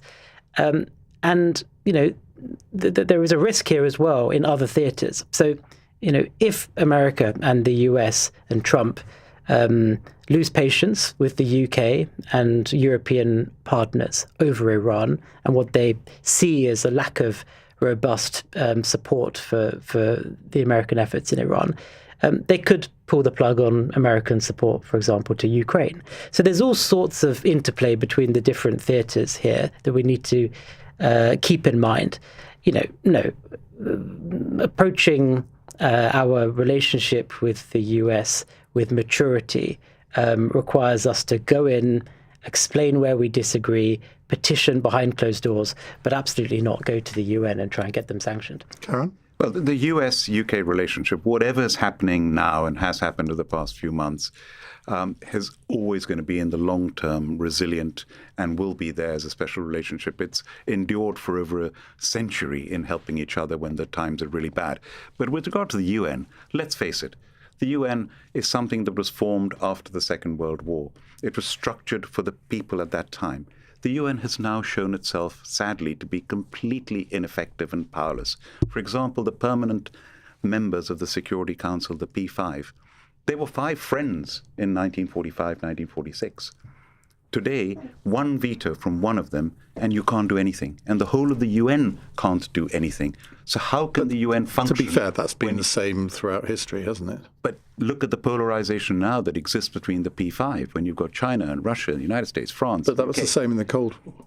Well, that's why. But the UN has increasingly got less and less effective. And today, go to the UN. Well-intentioned as it might be, it needs to be reformed drastically. Right, text question from Phil in Bracknell. Should the King still visit the USA on a state visit? He could answer back in a non-political way and end the visit positively, or it could turn out very badly. Should we risk it? Now, His Majesty's state visit is due to begin on the 27th of this month, which is less than 3 weeks' time. Antonia? I don't really have much of an opinion on this. I mean, obviously the King will go on the government's advice. Leonie's just joining us. And I would suggest, that precedent stays. And very much echo kind of others' comments around, the need to maintain that relationship with the US overall. Trump is a temporary president in the sense there will be another president after him. So I wouldn't suggest kind of weakening that relationship overall, just down to kind of what's going on in the current moment. Okay. Karen? Well, there's no question about it. Donald Trump loves the royal family. He calls His Majesty the King a friend. And I think that relationship is very important. And definitely the King should go ahead with the state visit. He can help to build bridges. And I know how much Donald Trump admired the late Queen Elizabeth II as well. So I think this is a great opportunity. The royal family, in terms of His Majesty, is a great element of our soft power and can do a lot of good in a situation like this. We have Robert Hardman on the programme on Thursday doing a phone-in. He's got a new book out, a biography of the Queen, and he probably knows the royal family better than anybody else. So it's going to be very interesting to hear what he has to say about how the state visit should progress. His book launches tomorrow. Is it really? Well, unfortunately, I'm doing this, so I can't go. Amir? Look, the King and all members of the royal family travel on the advice of the government. So it'll be a decision for the government if he is not to go. But would this have been at the recommendation of the Foreign Office, or would this have been a Downing Street initiative? I mean, the Foreign Office technically chairs the Royal Visits Committee. So technically it's a Foreign Office decision. But naturally, on something as high profile as this, number 10 would absolutely have been involved. Look, I think he will probably still go, and I think he will do us proud. I mean, I called the late Queen Elizabeth our greatest diplomat. And actually, her son, I think, is a dab hand at it too. I think he will help to smooth over some of the current tensions. I mean, of course, there's a limit to how much he'll be able to do. But I do think, as Lord Bittamorio says, Trump is a huge fan of our royals, and I think this will help smooth over some of the current tensions. And the King is very, very good. He's a natural diplomat, I think. But if he is faced with a question from Donald Trump saying, I can't do the voice, but just say, Donald Trump says to the King, with a microphone open, well, you're Prime Minister. He's no Winston Churchill, is he? I mean, the King, how does he respond to that? You can't war game that, can you? It'll be difficult. I think and I hope that Trump respects the King and the royal family enough to not put him in a very difficult position. But, we've already seen a bit of this with some of Trump's comments on Canada, for example, and his sort of tongue-in-cheek comments, one hopes, about annexing Canada as a 51st state. So, clearly the King as the head of state in Canada, that put him in a difficult position. But no, I think the King will class it out and he'll do us proud. Class it out. Look, that's a great expression. I'm going to nick that. Now, Leonie Cooper has joined us, Labour member of the London Assembly for Merton and Wandsworth. Are you going to blame Sadiq Khan's public transport, Leonie? Absolutely not. No, absolutely no blame, no shade on Sadiq for this. Right, we have got two questions. Let's put them together. The first question that everyone else has answered is Donald Trump unhinged or evil? And the second one is, should the state visit to the UK still go ahead? It's very tempting to give a very short answer to the first question that says possibly both. And I think a lot of people are looking at what he's doing at the moment in the Middle East and wondering whether both could be true. Certainly, it's very unclear as to why he's gone into this sort of set of activities, if we can call them that, in Iran, and it has ended up in a very bad position at the moment, and we're not even at the end of where we are. I don't actually think I'm probably qualified to say whether people are good or evil. I think that's probably for somebody else, really, but I think a lot of people are very, very concerned about his behaviour at the moment and are worried that he's very erratic in his statements about what he's doing and why he's doing it. So I think that's a lot of people are very concerned. On the second point, I think the royal visit has to go ahead. I don't see how the king could not go. I think it would be incredibly rude not to go, and I don't think the royal family are known for their rudeness, so I'm pretty sure it will go ahead. I think it could be quite difficult, as you were just discussing, should the President of the United States be rude about our Prime Minister to our King, but I mean that really would be, a very difficult question. I don't think he would expect to really get an answer, and I think yes, class it out. I think he would give a very it's catching a very good answer to that. And actually, he gave a very good answer over the whole Canadian issue because obviously, the King has quite a role in Canada, and the first thing he did after the Canadian elections and all of Donald Trump's statements was he made himself available to open the Canadian Parliament. Yes, which I don't think had happened for decades. No, he didn't say anything, but he just opened their His Parliament. presence was enough. Right, more questions to come. 0345 6060 973. It's 8:32 on LBC. News headlines with Daisy Steele. Donald Trump said on social media a whole civilization will die tonight. The US president seemed to be referring to his deadline for Iran to reopen the Strait of Hormuz, which expires at 1 a.m. Kanye West's been blocked from travelling to the UK. He'd been due to headline the Wireless Festival in the summer, which was cancelled after the government announced the rapper coming was not conducive to the public good. Interest rates on student loans have been capped at 6% in the next academic year. The move was announced for those on Plan 2 and 3 agreements and is designed to protect students from the potential pain of inflation. LBC weather, rain continuing in some parts of Scotland tonight, otherwise dry with clear spells and fog in the south. A low of 6 degrees. This is LBC. You've probably been with the same energy supplier for decades. And why wouldn't you be? Loyalty matters. But lately, bigger hasn't always felt better. You've probably dealt with long waits and endless automated menus in search of someone who can actually help. Octopus Energy is now Britain's biggest energy supplier, trusted by over 8 million customers, because we do things differently. Our people focus on the most important thing, you. When you call, you'll speak to a real person. No robotic scripts, no computer says no, just an honest conversation with someone who actually wants to help. Join the millions who've already made the move. Octopus Energy, recommended by Which? A record 9 years running. Visit octopus.energy/better for verification. All right, we've got Simon on the line. Simon, young people, they're just all a bit lazy, aren't they? What do you think? Welcome to McDonald's. Can I get 6 nuggets, please? Of course. Some say young people are work shy, but at McDonald's, we hired 47,000 of them last year. Thank you very much. How's your night? Like George here, who keeps things running during a Friday rush. Resilience, making it happen at McDonald's. Cross Question with Iain Dale on LBC.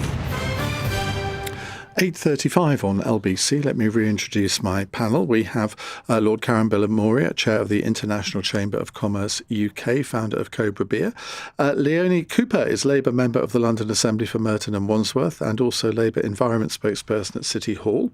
Amir Kotecha, former British diplomat. And Antonia Jennings, Chief Executive of the Centre for London. Right, another WhatsApp question from Polly, who says, with Kanye... Should we say Kanye West, just so people know what we're talking about? With Kanye being banned from Britain, is it ever possible to separate the art from the artist? Well, that's a deep question. Amir, let's start with you. Well, look, I mean, it's all a bit of a mess, isn't it? I mean, I think the festival organisers, with a bit of common sense, could have avoided this whole thing. I mean, Kanye West has made clearly horrendous anti-Semitic remarks in the past. He's got a song called Hail Hitler. He has sold clothes with swastikas on them, and has engaged in Holocaust denial and all the rest of it. So, I mean, it just sort of boggles the mind that the festival organisers didn't think ahead and recognise that actually this might be slightly problematic. The sponsors then, Diageo and others, pulled out. I don't know how many people bought tickets, but clearly they've had to call the whole thing off now that the Home Office won't allow him into the country. But I just think the festival organisers have basically got themselves into this mess, and I think they should have been a bit more sensible about it. Do you think he should have been banned from Britain? I'm a bit torn on this one because, Farage spoke earlier and said that actually we don't really want to be getting to ourselves in a situation where the government can decide who comes in and who doesn't. But surely that's the role of government. I mean, you have to have... I think they should have been banning a lot of Islamist hate preachers that they haven't banned. I mean, they banned, or successive governments have banned a few, but others seem to slip through the net. I mean, if you're going to ban them, surely you have to ban someone like him. Yeah, I mean, look, I would have preferred if the organisers never asked him to begin with. To me, that would have been the cleanest way of dealing with this. But look, I'm not going to lose much sleep over the fact that a guy singing not particularly good music. You would not have been strutting your funky stuff. I would not have at the festival. No, I would not have, and nor do I wear his swastika t-shirts. Just thank goodness for that. We were all wondering. Leonie. I mean, they're saying that he's ill, but I do wonder how on earth his record company ever allowed him to produce all of these T-shirts and songs and behave in this way. Because I think he has been enabled by a number of people who must have seen this as an opportunity for monetary gain. And I do think Wireless, the festival, was absolutely wrong to have invited him in the first place. I think banning people from coming into the country is used pretty rarely.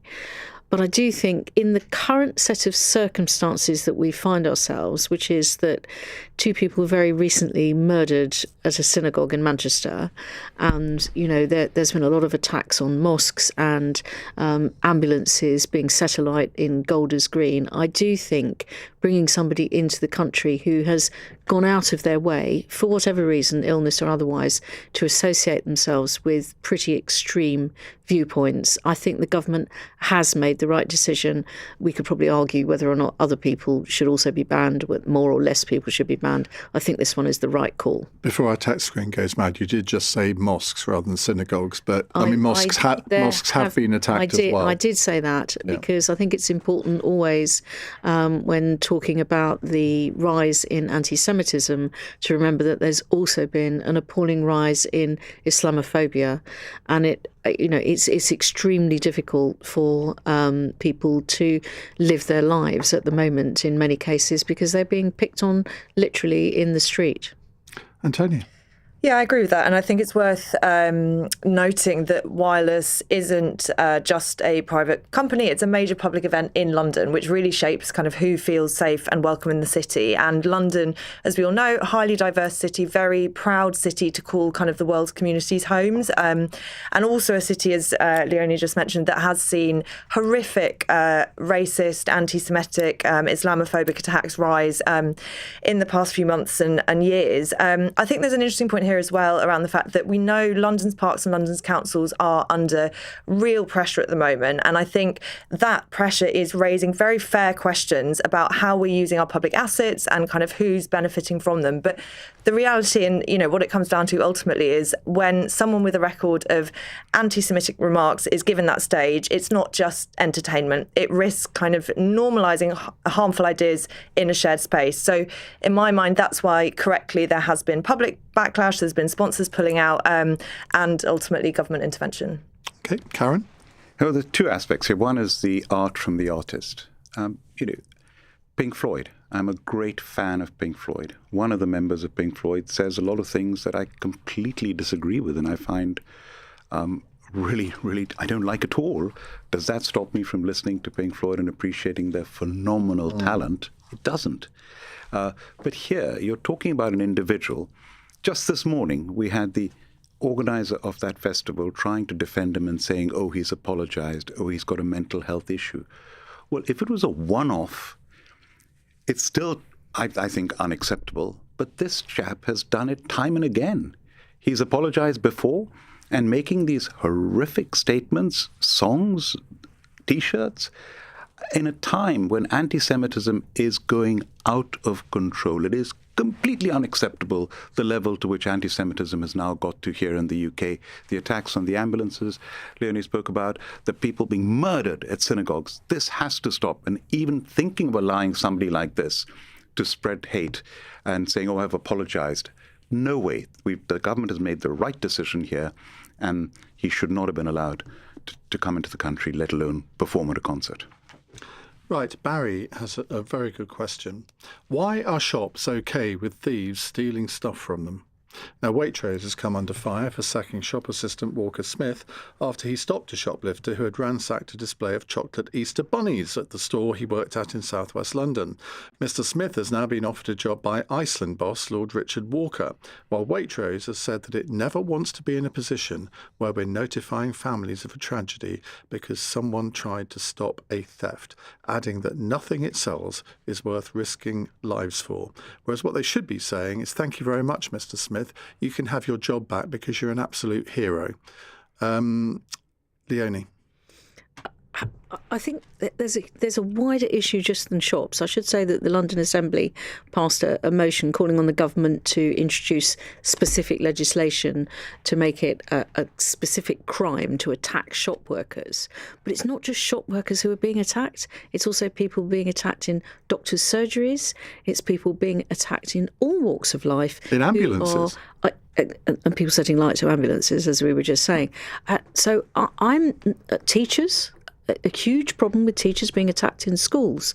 So I think it goes a bit wider than just looking at what's happening with shop workers now, because the more I've looked into this, the more there seems to be a general feeling that if you speak to somebody and try and challenge something that they're doing, that they have the right to, potentially just attack you immediately. And I think that's completely wrong. And it does make our shop workers feel very often as though they're on the front line. I mean, I've seen people in small corner shops with putting up very large barriers between them and their customers to try and protect themselves. That makes it really difficult for them. And I think Waitrose was completely wrong in this specific case. I don't think they should have done that at all. I think they should have been thanking that member of staff. I'm not sure what the solution is. People are talking about... Well, common sense is the solution, isn't it, frankly? But you can have a policy of saying, well, we don't recommend that you do this, but if you do, we'll back you up. I mean, the mentality of the management in that shop who decided, oh, well, we're going to sack you. I mean, it's No, that's completely wrong. But I meant the wider issue and whether or not shops that are larger shops, which most Waitrose are, should they have more security? People are saying, should they? But the security guards aren't even allowed to do it. Are not allowed. They're seen as what's called a visual deterrent. But there's no deterrent if they can't do anything in response, is there? Which is why some people have started saying that perhaps they should be allowed to intervene more vigorously and to start to tackle it. And I think that is quite likely what we are going to have to do for shop workers. Karen? What really upsets me when I'm travelling abroad, and I travel a lot, is people unprompted say, what has happened to England? What has happened to the UK? What has happened to London? We don't feel safe. And is your phone going to get stolen? Is your watch going to get stolen? There's shoplifting in the shops. Look at the impression that is being created. When the Metropolitan Police in London was always held up, the London Bobby was the best police person in the world. Now the problem is they're under-resourced. If you look at the crime statistics of the number of crimes that are solved, number of burglaries that are solved, it's a tiny percent. People would be frightened if they heard it's less than 10% that actually ever solved, let alone people convicted. And here we have shoplifting, where supposedly there's this threshold below which people are not prosecuted. Now we should have as many Easter bunnies as you like. We should have zero tolerance to crime. We need to clamp down on this, because if you have a law that is not being enforced, people are taking advantage of this. This is wrong. And by the way, this chap, Mr. Smith, was obviously doing this, from what I've heard, out of complete frustration, seeing this happen in front of his eyes many times a day, every single day. And he tried to stop. By the same person. And come on, this is wrong. And Waitrose, give him his job back. Amir.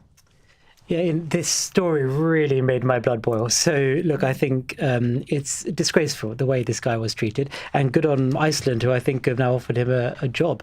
I think there's a broader point here. I think we risk becoming a country which gives no thanks to heroes, right, and actually even punishes them.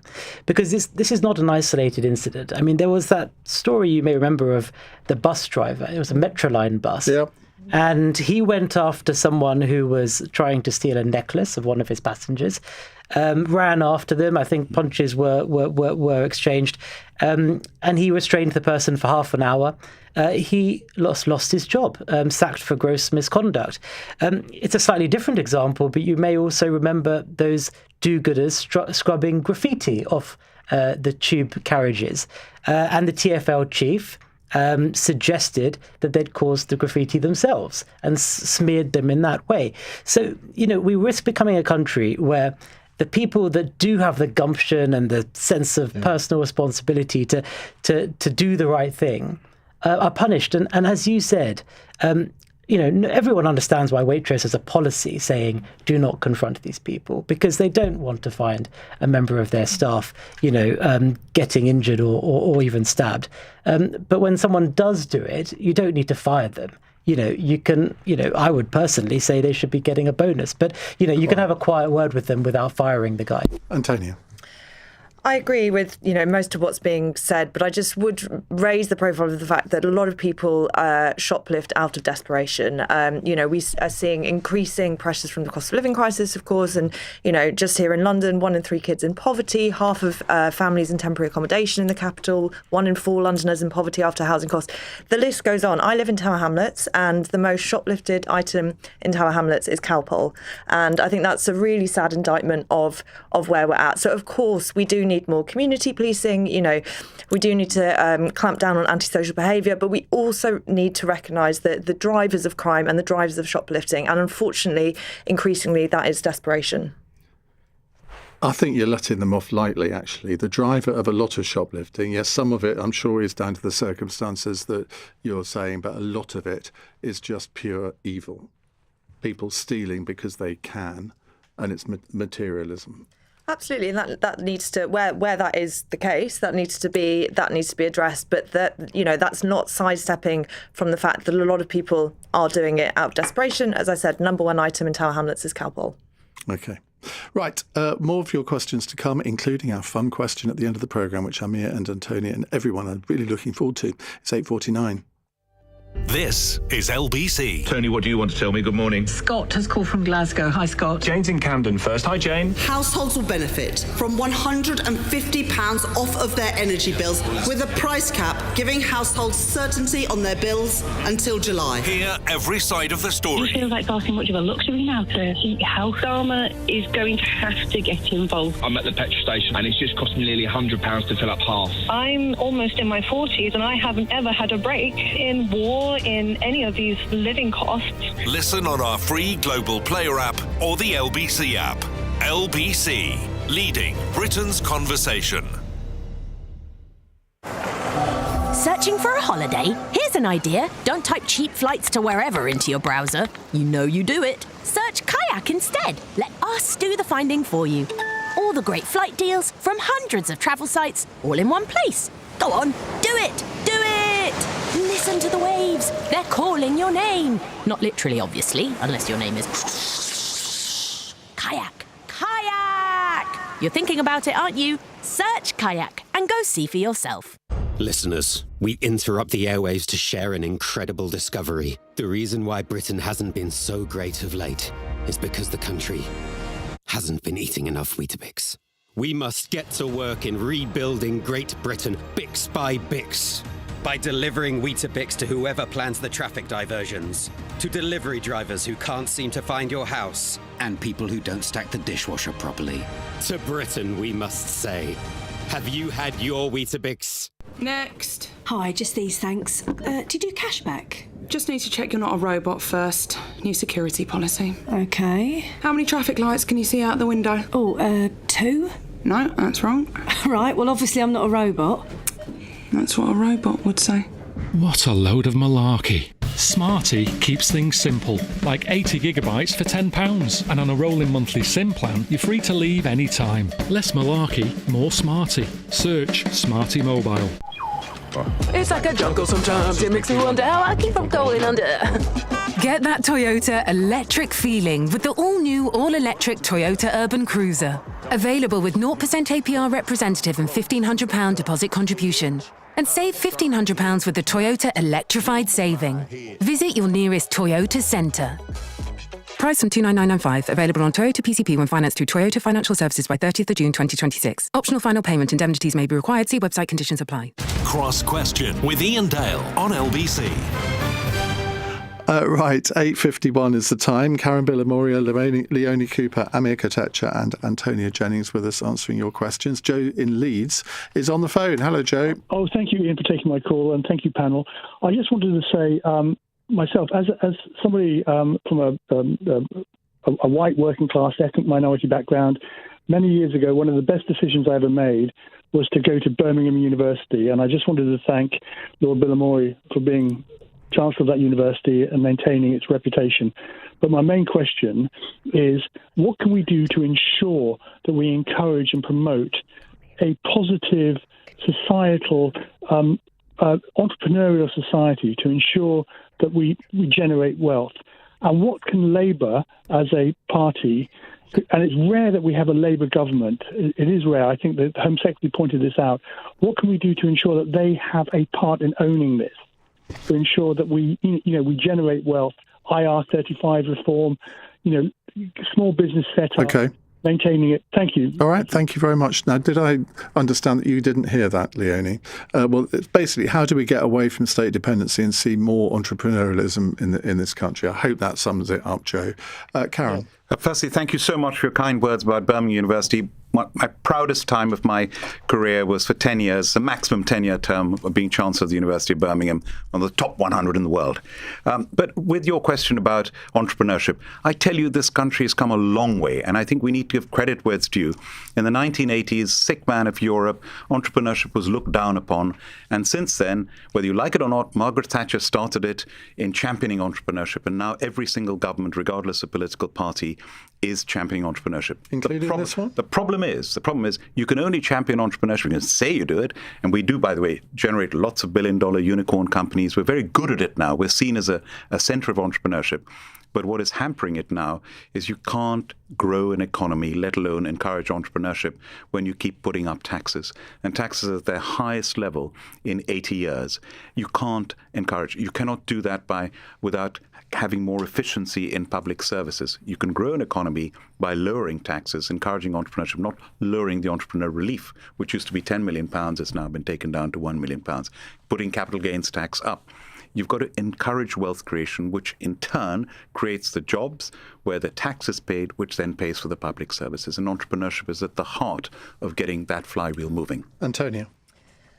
I think, to come back to my earlier point that you did shut me down on, but the net zero economy is an absolute priority for investment and supporting entrepreneurial activity within the UK. We know it's growing 3 times the rate of the rest of the UK economy.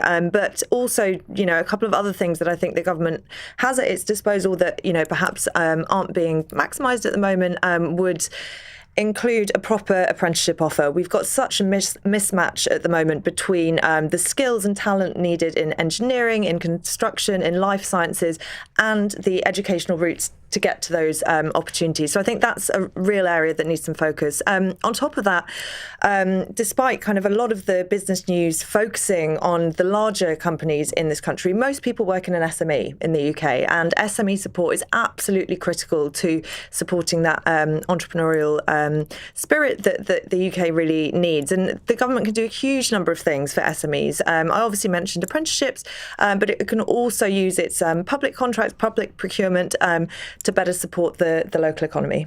Leonie. I mean, I'm not sure it's necessarily something that the government should be doing alone. I think it's something that is also done very well by a number of the metro mayors across the country, and I think they've been very good at coming up with public-private investment opportunities and encouraging people to come forward with new kinds of businesses. And that's certainly one of the things that the Mayor of London has created several sets of new funds where some money has come in from the public sector, but it's then been matched by money coming in from the private sector. And I think having a deputy mayor for business has actually allowed that to happen a lot in London. And I think I think we should be looking to not just national government but also regional government, who I think have got a big opportunity there, and they've been using it. Amir? Well, Lord Billimore spoke about cutting taxes. I agree with that, but also cutting red tape and the bureaucracy that I think puts people off. I think that's absolutely vital. I mean, the only other thing I would say is let's look out to the world and see who's doing this well and, what lessons we can learn. I mean, my final Foreign Office posting was in Tel Aviv, and it's one of the tech capitals of the world. I think second only to Silicon Valley in terms of the concentration of tech unicorns. So, this is something we can do easily. And actually the Foreign Office, I would love to see the Foreign Office do more of that. Look out to the world and report back to Whitehall what countries are doing to foster entrepreneurship. And, you could extend the point to how they're making public services work. Right. Nick in Kent, should all publicly funded organisations have protections for whistleblowers? What kind of people should not be protected by such whistleblowing protections? Now, given that we've literally got about a minute on this, I'm going to just put this to you, Amir, for obvious reasons. So look, some people have called me a whistleblower since I left because I've been talking about some of the Foreign Office's problems. I'm very mindful of the Official Secrets Act, which I've signed and which I'm being very careful to stick by, and I would not say anything that transgresses that. So I think that's important. I mean, obviously there are certain situations where there's confidential information that people think should be in the public domain. And I think that is where whistleblowing rules and protections are most vital, where someone thinks there is something that's being kept confidential, that there's a pressing public interest in being released. I don't fall into that category myself, but I do think we need protections for those people because those situations happen. OK, let's finish with our fun question from Rico. With some graduates getting a year off of making their full student loan repayments, what else would you like to see stopped for 1 year? I'll say Premier League relegation to kick us off. Karen? What is really hurting me is that pubs are closing down in the thousands of the past year. So I would have a 1 year business rates holiday for pubs and for restaurants to save our hospitality industry. Would that be because they could then buy more Cobra beer by any chance? They could buy anything they want. But I want them to survive, and I want them to thrive. Leonie? Well, speaking personally, and I'm sure there's quite a few people around the country who would agree with this, who are all just signing nomination papers and walking the streets a lot, but I'd like to see an end to elections for a whole year, and possibly Brenda from Bristol might endorse that comment. But I think after the 7th of May, a whole year of no elections would be very restful for everybody. Politicians are supposed to love elections. Yeah, I think. So basically, you're I think a year break. Really a bit of a benevolent dictator, aren't you? I think we can have a year's break, don't you? OK, Leonie? Well, the thing that came to mind... Sorry, Antonia. No worries. The thing that came to mind was rail replacement buses. But in all seriousness, we've had a bit of chat about London this evening, and London is under these really two competing narratives at the moment, that it's both a crime-ridden hellhole, but also the undue winner from globalisation, that the streets are paved with gold and there's also no-go areas. And I'd like that to be on pause for a year. I agree with you. Amir? For me, it's an end to public service announcements. I mean, particularly on the trains and the tube, see it, say it, sorted, stand on the right-hand side of the escalator or the left-hand side, whatever it is. We know this. Right-hand we know side, this just remember stuff. that. Sorry. We know this stuff, and we're not children, so can we please stop being lectured the entire time? Good, well said. Right, thank you all very much indeed. Now, on tomorrow's panel, we have the former head of the Public Services Union Unison, Christina McAnee, PR expert and candidate on the current series of The Apprentice, Lawrence Rosenberg, the editor of the labellist website, Emma Burnell, plus the journalist and author, Dr. Tim Hames. Right, coming up in the next hour, we're going to talk about, yes, you've guessed it, Kanye West. Somebody who I will admit to only knowing one thing about before this latest farrago, that he was married to Kim Kardashian. I have got that right, haven't I? Have I? Yes, I think I have. Anyway, he has been banned from this country by the Home Secretary, Shabana Mahmood, and in response, the Wireless Festival have cancelled their whole festival. A lot of deputy heads are probably going to roll over this with the Wireless Festival, and quite deservedly so. But what does this say about free speech in this country? I mean, we don't have total free speech. So do you lament the fact that he isn't going to be able to come to this country or not? On your radio, on the LBC app, and Play LBC. leading Britain's conversation. This is LBC. From Global's newsroom at 9 o'clock, Donald Trump's warned a whole civilization will die tonight. A deadline for Iran to reopen the Strait of Hormuz passes at 1 a.m. UK time. Iranian media claims diplomatic channels remain open. Jim Townsend was a defense official under President Obama. It's frightening to have an American president say something like that. I mean, particularly an American president who in his toolbox has nuclear weapons. It makes it sound like that's what he's turning to. I don't think that's it. But it is absolutely irresponsible. The Royal Navy's HMS Dragon has docked in the eastern Mediterranean after suffering technical issues with its water systems. The MOD says the Type 45 destroyer will still be able to sail at short notice if required. Former British ambassador to Iran, Nicholas Hopton, told LBC there's a certain irony about Donald Trump's comments today. In a day when we're hearing about Artemis moon mission pushing the boundaries of human endeavour, the president is threatening to bomb the cradle of civilization, one of the cradles, Iran, back to the Stone Age. Wireless Festival in London has been cancelled after Kanye West was blocked from entering the UK. There were calls for the gig to be called off because of his past anti-Semitic comments, which he's apologised for. Health Secretary Wes Streeting told LBC he shouldn't have been booked. And as far as I can see, has done little to earn the forgiveness of Jewish people. It's not for me to forgive, I'm not Jewish. And I think forgiveness has to be earned. You have to repent and redeem yourself through action, not just words.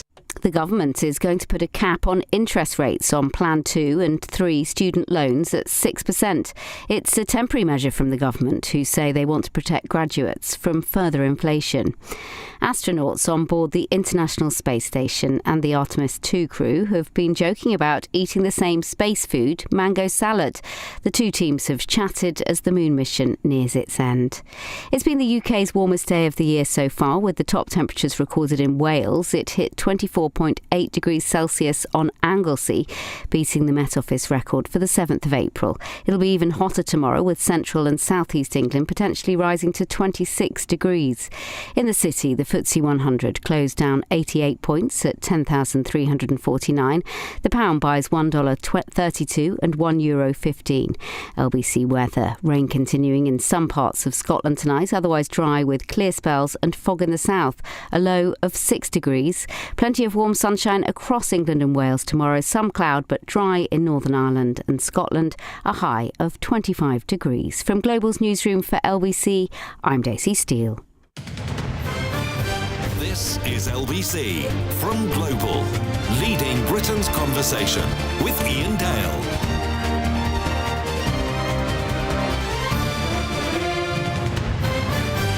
Four minutes past 9 on LBC. This whole Kanye West scandal, if you want to call it that, I suppose, it's been going on for days and days and days. And it's great meat for a phone-in, I guess. I've resisted temptation so far, I have to say, but I've fallen for it tonight because it's been quite a day. The Home Secretary has banned Kanye West from coming to this country because she says his presence would not be conducive to the public good. A perfectly reasonable argument, I would say. But then you could argue that for many, many other people, couldn't you? Now, this power that the Home Secretary has, I remember Theresa May using it for Geert Wilders, the Dutch far-right politician. But the argument against imposing a ban on him was, well, he was actually elected. I mean, should you really ban elected people from the country? He was coming, I think, at the invitation of a UKIP politician, Lord Pearson, I think it was, and he was going to do a debate in the House of Lords. But he was banned from coming. I think Theresa May also banned one or two Islamist hate preachers from coming. Plenty others have been allowed in, though. I don't know what the criteria is, but if it is as far as wide-ranging as not conducive to the public good, well, I can think of many, many people who could fall under that category. And now some people are saying, well, this shouldn't be in the power of politicians. Well, of course it should. What's the point of having a Home Secretary if they can't make that kind of decision, whether you agree with it or not? And then it emerged, I don't know, around 5 o'clock today, that the Wireless Festival's response was to cancel the whole 3-day event in Finsbury Park in North London. Well, those people who don't ever go to the Wireless Festival, I don't think are going to lose too much sleep over that. But that will have knock-on effects because there'll be lots of suppliers to the festival, lots of local businesses, maybe lots of local hotels who won't have the business that festival then provided. But the organisers of that festival, I do think, have a lot of questions to answer as to why did they invite this far-right, evil, anti-Semitic, hateful racist? I mean, on what planet would you want someone like that at your festival? Not just only to do one set, but to headline the festival for each of the 3 nights. I can't get my head in. I just can't understand how any organiser of a festival would have thought that was a good idea, unless they just thought, well, the attendance has been going down over the last few years. Let's do something that'll get us some publicity. Well, that's rather backfired, hasn't it? But it also brings up the whole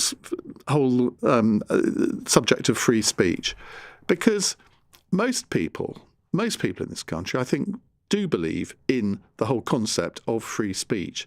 But we recognise that there are limits to it. There is no such thing as absolute free speech. But there is a school of thought that, well, the only way to defeat these vile beliefs that this man clearly had or has, I mean, he says he doesn't have them anymore. Well, I don't believe that for a moment, but he says that he's apologised and he wants to reach out to the Jewish community. Too late, mate, I would say. You've done the damage and now you have to live with the consequences. But as a society, should we be looking to ban the kind of hateful comments that he has come out with? Or at least if you can't ban comments, but you can actually make sure that they're not repeated. People say, well, it's a slippery slope. If you ban him, well, you've got to ban X, Y, and Z as well. And that there is an argument to that. So I want to get your views on the outcome of this. There's also an interesting poll that's come out today. Younger Britons tend to say Kanye West should have been allowed to headline Wireless. Now, overall, 44% say that the government should have allowed him to appear. 30% said no. But on Generation Z, I shall continue to say Z, i.e. 28 and below, sorry, that's the other way around. 44% think the government's right to ban him. Among 28-year-olds and below, only 32% do, and 43% said it should go ahead.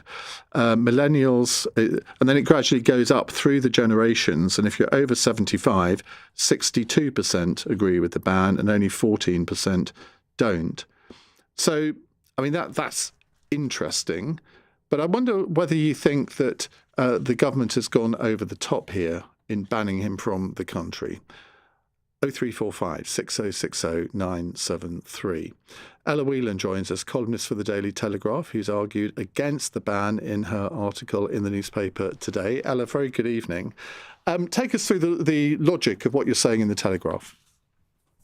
Right. So, I think first and foremost, you can make a very straightforward defence of artistic freedom and a defence of free speech, which says that whatever somebody says, however abhorrent in this case, long periods of repetitive anti-Semitic comments, it's not explainable by his mental health. It's not explainable by a blip with his bipolar. This is a man with a very, very clear axe to grind with Jews who has repeatedly made anti-Semitic comments. He's based some of his recent album, around one of the tracks called Heil Hitler. I mean, I don't think you can get any more on the nose than that. So however abhorrent it is, someone like me who would defend free speech in the absolute says the best way to defeat these kind of views that you don't like is to have them out in the open and to argue with them and to counter-protest them. So you can make, and I think we should make that very basic argument. But there's a second layer to this, which I think is more, in some ways, more interesting, which is that when you look at what Kanye West has said and his comments, there's been a lot of focus on that track, Heil Hitler, and the fact that he's been so blatant in a lot of his anti-Semitism recently. But if you look at many of his comments over the sort of last few years, it's his sort of flavour of anti-Semitism is much, much more sort of run-of-the-mill and much more common. So all the comments he makes is about Jews being rich, Jews being in control, and those like very basic, fundamental anti-Semitic tropes, which unfortunately are, there's not a lot of people that would say shout Heil Hitler in the streets as he's willing to do, put it on an album. But unfortunately, those sort of, I guess in a way more sort of subtle run-of-the-mill sort of anti-Semitism that he's expressed can I just is much more common today. Can I just pick you up on when you say run-of-the-mill anti-Semitism? I mean, a lot of Jews listening to that will be thinking, well, what on earth is she on about? It's either anti-Semitic or it isn't. It's not run-of-the-mill. It is anti-Semitic. What I guess a better word to use is commonplace. It's become more common. What I'm saying is that it's sort of become less of a social taboo to express those sort of anti-Semitic tropes now. There are, influenced by what's happening with the war with Israel and Gaza, influenced by sort of, people like, I'm looking back at rappers like Wiley, who have similarly been talking anti-Semitic nonsense for a while, with an audience of young people. It's become sort of less wrong in many sections of British society to express these anti-Semitic views. But I think that's the important thing, is that's why we need to have this row, and simply banning him and pretending like it doesn't exist is not going to cut it. It's not going to. I don't think any of us are going to change Kanye West's mind. I'm more interested in what the particularly young people who are going to a festival like Wireless think. And I think unfortunately there is a row to be had there, and we are losing the battle against anti-Semitic views, particularly among young people. So it's more important than ever to defend Jews, to have that row, to be able to use our free speech to teach young people in particular of the evils of anti-Semitism and why it matters still. But this phrase, conducive to the public good, it's not really possible to argue that his presence in this country would be conducive to the public good, is it? No, I mean, no, it's like one of these, this is what happens when you have to defend someone's free speech. You can say there's nothing great about Kanye West. There's nothing, I mean, more so than anything, he used to write songs about how much he loved his mum. I'm old enough to remember that Kanye West. And so, his music isn't even that good anymore. There's nothing to defend him, really, as far as I see it, as a person or even his artistic merit. The thing is, I think what you alluded to in your introduction is what's important in the abstract. What kind of precedent does this set? I mean, the UK governments have banned people in the past. Reggae stars like Capleton, Buju Banton were banned because of their homophobic lyrics. You've had US rappers, Lil Wayne, Chris Rock, Ja Rule banned because of their criminal records. It's not like Kanye West is the first person to ever have this done to. But I think in the context of, the problem we have with anti-Semitism in this country, banning is an easy thing to do. It's a way in which the Labour government can give itself a little bit of sort of moral clout. there are, and I'm not want to beat around the bush here, there are many, many Jews who themselves are saying, yes, please ban them, but ban this guy. So, I'm not trying to pretend like this isn't a strong argument, but I think in the round we have to say it's more important that we have the discussion about anti-Semitism, get to its root, and find out how we fight it. Would you say that I'm going to call you a free speech absolutist, which is not meant as an insult. If anything, it's a badge of honour. Exactly. But there has to be a line, doesn't there? I mean, there have been Islamist hate preachers who've been banned where they have previously effectively incited people to commit acts of terror and murder. Now, as somebody who believes in free speech myself, I don't want those people in this country. I don't want them to be able to preach their unique brand of hatred and incite people to do things that I think 99.9% of the British people would regard as abhorrent. I would be all in favour of the government banning those. Would you? Well, I think this is where we just have to have our very clear line is when speech spills over into action, and you can prove that that's happening, that's where action needs to take place. So, for example, the pro-Gaza marches, many of them having all kinds of hateful, bile-filled anti-Semitic placards and tropes, and people chanting all kinds of things that make Jews themselves feel incredibly uncomfortable. And it's very hard to defend that. I think I have defended the freedom of those marches to go ahead, but on those marches there have been instances where groups of, they call themselves protesters, I think that's probably too complimentary to them, groups of people have not only chanted anti-Semitic tropes but then chased counter-protesters, many of them Jews, through the streets, and that's when the police should step in. And I think it's really important to sort of note that when you're making a free speech argument, you're not making the argument to say do nothing, just let him perform and leave him alone. What's wrong? Do nothing, sit at home. He's, okay, it's not going ahead now, but Wireless Festival's in Finsbury Park, that's North London. It's a stone's throw from Stamford Hill, which is one of London's biggest Jewish communities, where, by the way, Jewish kids have had to go to school under security guards for years now. Anti-Semitism is a big problem in that area, and there have been attacks. What I would have hoped for is if it had gone ahead, which I think it should have done, is that North Londoners came down in their hundreds and thousands and stood out, either bought tickets and protested him, or stood outside the gates and told him what we think of anti-Semitism. And there have been some instances of that. When Gales was basically smashed to bits up in Archway in North London recently, there was a really great counter-protest by a group called Our Fight, who are non-Jewish people who stand in solidarity with Jewish people. So there are things that we can do, particularly non-Jews, who, like myself, I'm not Jewish, who have an interest and should have an interest in protecting Jewish people against the oldest hatred, anti-Semitism, is to stand in solidarity. But to ban it, to pretend like it doesn't exist, which is what you do when you ban something, you pretend like it doesn't exist, and often give it a cloak of glamorization that it doesn't deserve, and sort of curiosity. It's just not good enough. I think we really have to grasp the nettle now and say that Kanye West is not an outlier here. He's actually, in a lot of his comments, representing something that's bubbling away in British society. I mean, the fact that so many people danced along in Glastonbury to Bob Vylan and all the rest of it. There are so many incidents of this. Okay, Ella, thank you very much. Always good to talk to you. That's Ella Whelan, columnist for the Daily Telegraph. Well worth, if you've got a Telegraph subscription, have a look at her column. Lots of you phoning in on this. We'll come to your calls in just a minute. You're listening to LBC. I'm Iain Dale. It's 18 minutes past 9. This is LBC.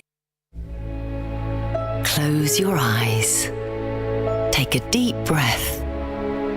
And come on in to Classic FM Calm, LBC's soothing sister station.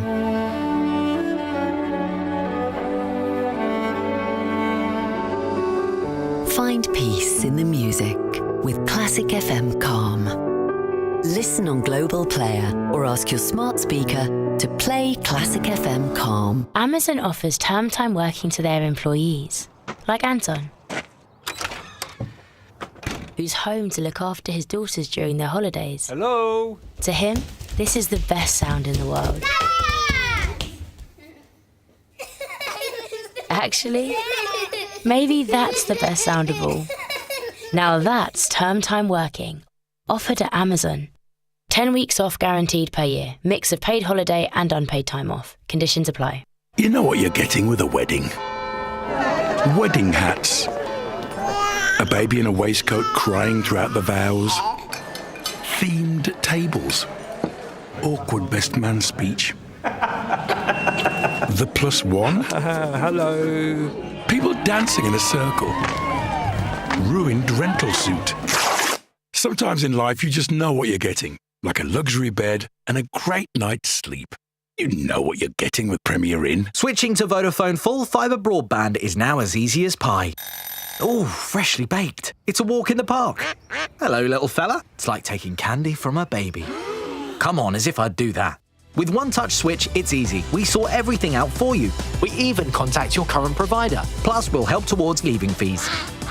Switch today to full fibre broadband with Vodafone. Up to £200 credit to cover leaving fees. More information and terms at vodafone.co.uk/broadband. Iain Dale on LBC. 9:20 on LBC. We're talking about Kanye West. Should he have been banned from Britain by the Home Secretary, with the result that the Wireless Festival has been cancelled? Lots of arguments about free speech. That's what I really want to centre on in this hour. Valerie is in why can't I say this? Linlithgow. Hello, Valerie. Hello, Ian. Hi. What would you like to say? It's really complex because I'm actually a fan of Kanye.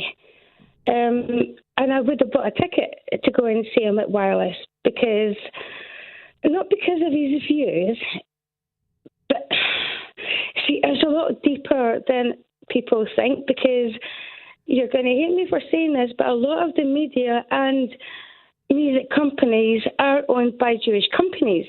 So oh, dear. Please, just let me finish. And that's a lot of things that people have said. People have been cancelled for speaking out against... And please let me finish. People cannot speak out against the Jewish community unless they're being called anti-Semite. What I'm saying... Yeah, there's a reason for that. It's because they are being anti-Semites. No. See, that's the exact thing. The whole music and media industry is owned by Jewish companies. Yeah, you're being anti-Semitic by saying that, Valerie. You should be ashamed of yourself. Are you actually kidding?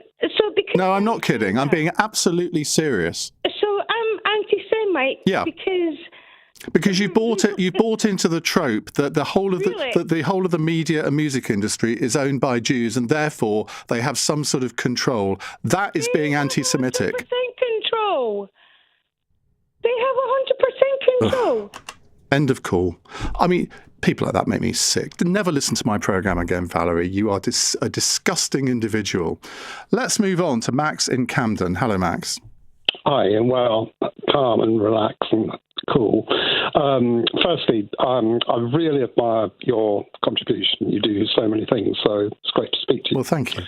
No, it's meant. And anyway, on this note, previous caller, I mean, I happen to know the chairman of a major record company. He's not Jewish, and he's lovely, so I'm sure she's talking absolutely rubbish anyway. And it doesn't matter if they're Jewish or not, it's whether they can do the job, if you know what I'm getting at. Going on from that, as far as Kanye West is concerned, I think it's a case of too little, too soon. In other words, perhaps if he, over the next 3 years, really shows that he's genuine about his beliefs and confusion and change of heart in action, then he will come back a different person and we will have a different memory of him. But at the moment, it's too soon. And finally, going on to the point about freedom of speech, am I still kind of on air? Am I still going? You are. Okay. You haven't said anything I can disagree with yet. Well, I hope not. But anyway, we'll see what happens. I mean, I don't mind. Look, let's get this straight.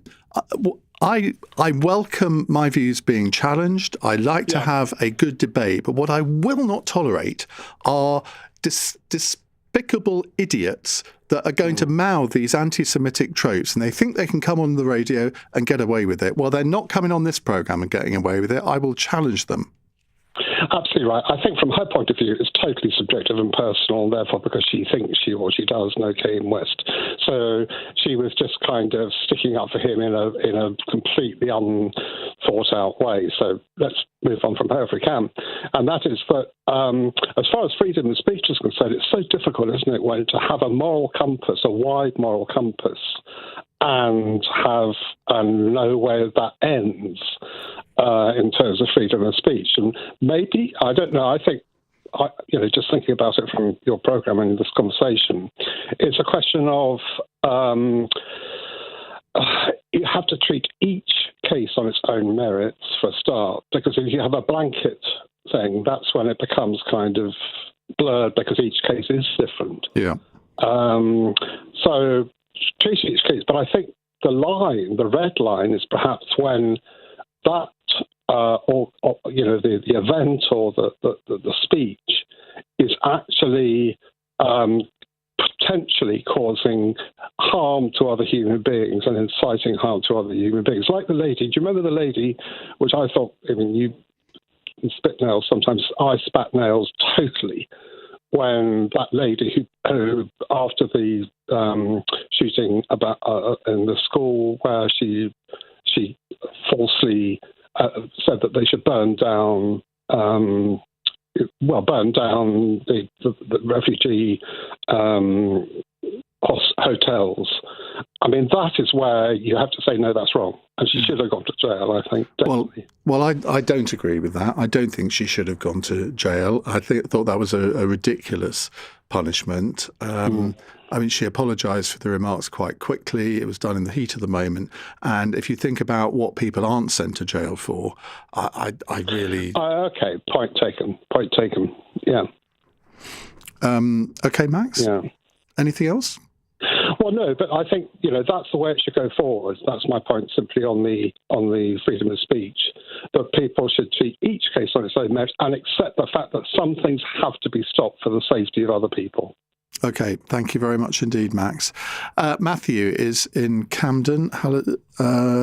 Yes, he is. Well, there are 2 calls from Camden consecutively. Hello, Matthew. Hi, Ian. How you doing? Good, thank you. What would you like to say? I just think I feel like we missed a chance to have like an open dialogue about anti-Semitism and bipolar disorder. I wasn't going to wireless. Like, I'm pretty impartial. I'm impartial in that sense. And I used to listen to Kanye West when I was younger, but not anymore really. But I feel like I know there was an apology that he did an apology at the start of the year. I remember my wife showed me a video of him going into a synagogue, and he went to and apologized, and I really think it would actually have been if he come here, said I was bipolar, so this is something I don't believe in, and most people followed him because could see, like, look, he was bipolar and he was anti-Semitic. But it shows how nonsensical it is to have some of these views. I mean, I'm a bit sick of people using mental health as an excuse for these vile views. It's not as if he had Tourette's. I mean, explain to me why being bipolar is an excuse for saying vile anti-Semitic things. Well, then you would have to discuss why is anyone even listed as being bipolar then? So if someone's saying if he's going to say he's bipolar, and if he proves he's got bipolar, but you still stick him in a box, how can you say you take being bipolar or mental health seriously? Being bipolar does not. Well, you tell me, but being bipolar does not mean that you automatically then come out with racist, anti-Semitic things. No, I've got a member of my family who is bipolar, and he does say some things, some wild things. I'm thinking, where did that come from? So, and then we have to. Yeah, and why would you say it doesn't? Why would you say that? Because it's the easiest excuse in the world to blame vile things on having poor mental health. Now, in some cases, I'm sure it's true, but I don't believe it's true in this one. So how can we start? How can we start healing then? How can we start tackling? Well, maybe in 5 years' time, if he's got a record of long-term contrition and actually contributing some of his immense wealth to Jewish charities or something, maybe we can cut him some slack. But it's too soon, as one of our previous callers said. So if someone bipolar commits a crime now, do we say and they instead of putting them in a mental health sort of hospital, why don't we put them in jail for 5 years and say we cut him some slack once he's faced some time in prison? Well, that's an argument for saying that anybody who's bipolar should be let off any crime that they commit. What do you mean let off any crime? He's not being let off he's not being let off on a crime. If he's coming in, we're open to dialogue about. He goes to visit. There could have been stipulations of you have to go visit a Jewish community. Let's open. I don't think there'd be any Jewish community that would want him to visit. Well, there was a Jewish community who visited in New York. We went to and apologized and kissed the rabbi's hands, and they spoke and discussed about some of the things. He's met with Jewish people in America, so it's common knowledge. Well, maybe he has, but I don't imagine there'd be many Jewish groups in this country that would want to talk to the man after the things that he said. As I say, if it's in 5 years' time and he's got a consistent record of apologising, making amends for what he's said and sung and chanted, and merchandise that he sold with swastikas on the front, fine, maybe cut him some slack then, but not now. Matthew, thank you very much indeed. Tom says, Iain, please tell your Telegraph journalist guest if this was an Islamic singer preaching hate to all Westerners, she would be the first to be calling for him to be banned from the UK. Tom, I actually don't think you're right. I know Ella Whelan well enough to know that she's quite consistent on these issues. Just because she writes for the Telegraph, you don't have to ascribe those sort of motives to her. 9:31, Daisy Steele has the LBC News headlines. The Pope says Donald Trump's threat to destroy Iranian civilization is unacceptable as the US president's deadline for Iran looms. He's given Tehran till 1 a.m. our time to unblock a key shipping channel, or he's threatened to bomb bridges and power plants, which Iranians have begun protecting with human shields. Wireless Festival has been cancelled. Headliner Kanye West was blocked from entering the UK by the Home Office following the rapper's recent anti-Semitism. Temperatures hit just shy of 25 degrees Celsius in parts of the UK earlier. It makes it the warmest day of the year so far and the warmest ever April the 7th in the UK. LBC weather, rain continuing in some parts of Scotland tonight, otherwise dry with clear spells and fog in the south, a low of 6 degrees. This is LBC. Your time is valuable. Your perspective should be too. The Economist cuts through the noise with the stories that truly shape your world. How can you believe that a new regime won't crush you just like the previous one? Online scams are stranger than they've ever been. When the world's turned upside down, know which way is up. Read, watch, or listen to The Economist. If you bought a home on a holiday park in the UK, what you thought you were getting may not be what you ended up with. From unexpected site fee increases, running costs, a huge depreciation in value, many owners feel they've been missold. If you think this might be you, holidayparkadvicecentre.co.uk could help you receive the compensation you're entitled to. Text ASSIST to 78900 to find out more. That's ASSIST to 78900. Hey, Harry. Hello, mate. Got any tips? Your best bet is to head over to Bet Victor. They've got bags of offers and promotions kicking about. Like what? For a start, all them weekly promotions. Oh, yeah? There's the Loyalty Club, the Bet Victor Predictor, and in Casino they've got the Spinners Club, which is a weekly slot thingamajig. And you can also order food to your door. Can you? Oh, no, hang about. That's a different app. Listen to Harry and make your best bet at Bet Victor. 18 plus terms and conditions apply. Gambleaware.org. Iain Dale. Text 84850. This is LBC. 9:33 on LBC. We're talking about Kanye West and free speech. Mark is in Northampton. Hello, Mark. Good evening, Ian. Evening. Yes. I'd just like to say that I think that the whole thing has been absolutely overblown. How so? Well, I think for political advantage, and I think the fact that our government has got involved in the decision to stop this happening is, well, it strikes of political conceit. Well, let me help you out, because if it was for political advantage, why is it then that Kemi Badenoch, Nigel Farage and Ed Davey, don't know what Zach Polanski's view on this is, but all of those leaders of the three other political parties, they all agree with the decision to ban him from coming to the country. So I don't see how it can be for political advantage. Okay, but my point really is that we've all made mistakes. We've all done stupid things. Yeah, I have, but not to that degree. But if somebody's suffering from mental illness.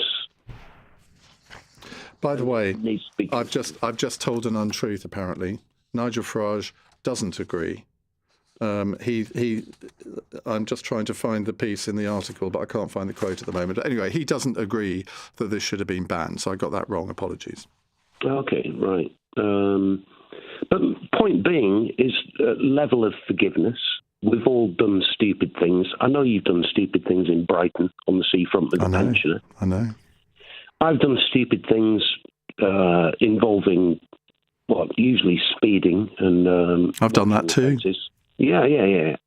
But shouldn't we be a bit more circumspect?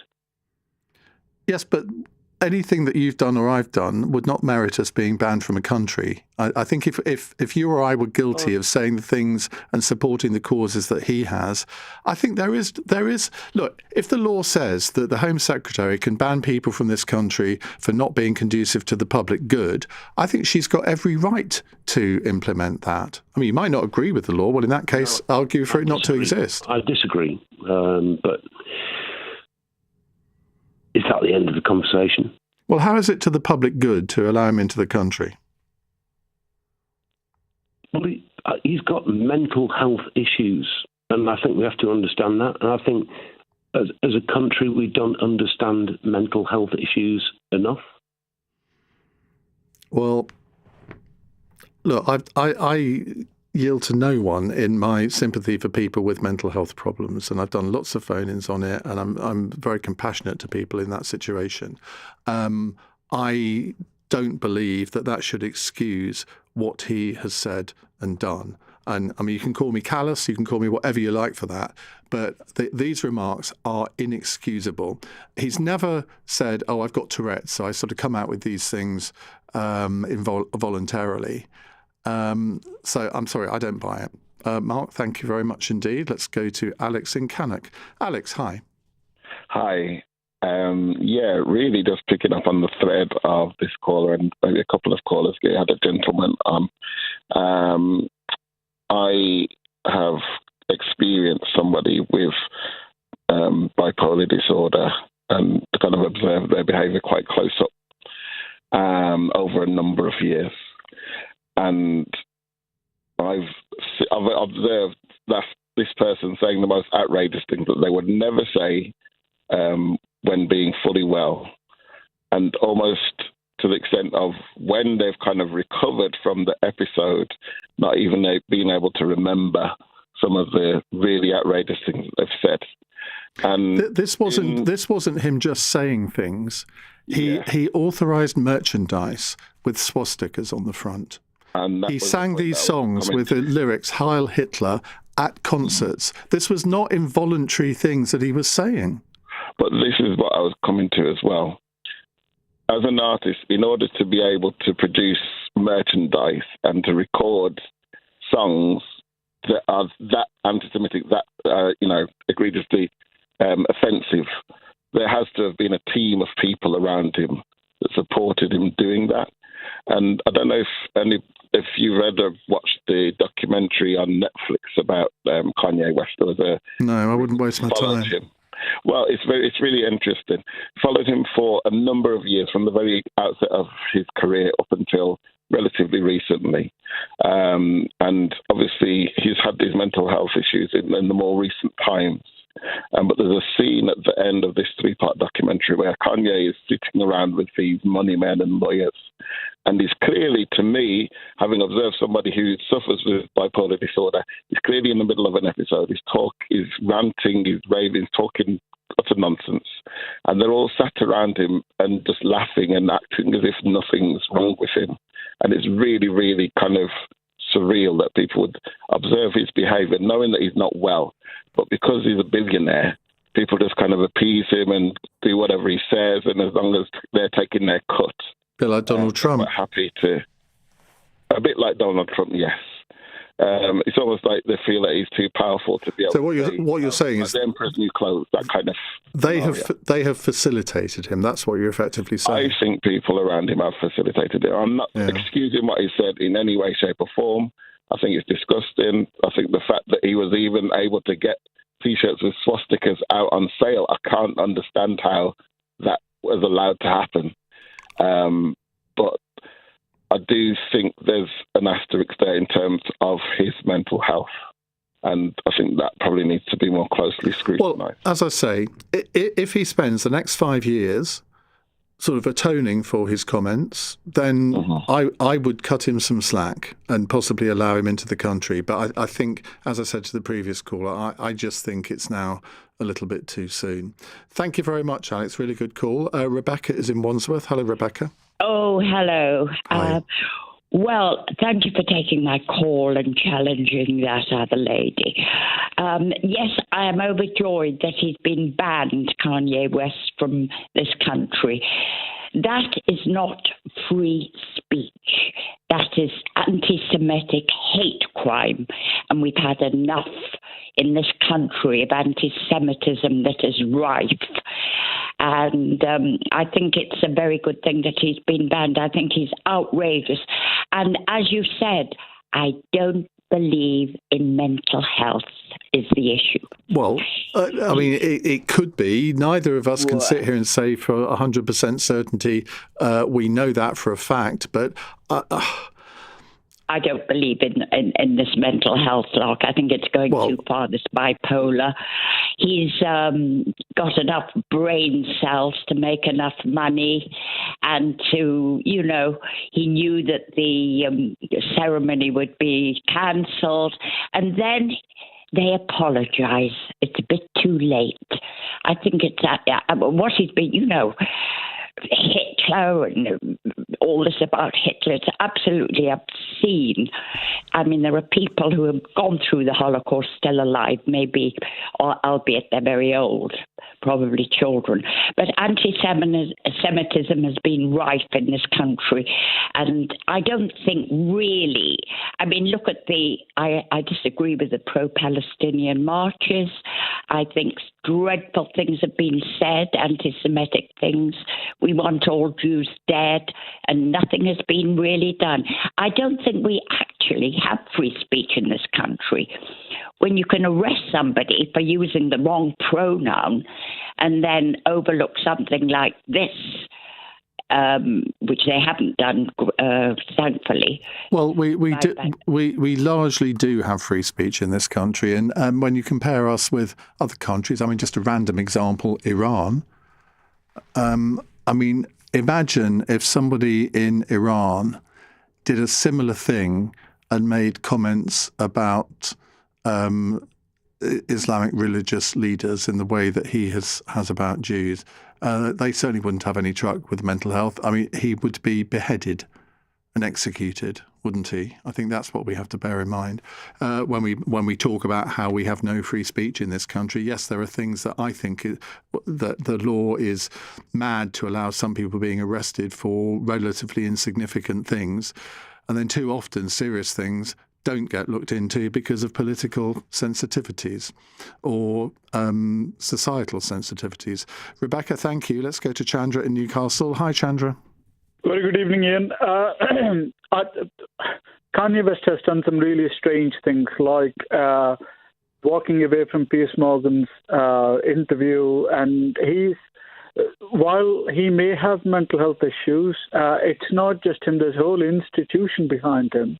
And so I think I am largely in support of him not turning up. But what are we trying to achieve? We're trying to tackle what you and I and most of your listeners are interested in, is standing in solidarity with Jewish people all over the world and trying to tackle anti-Semitism.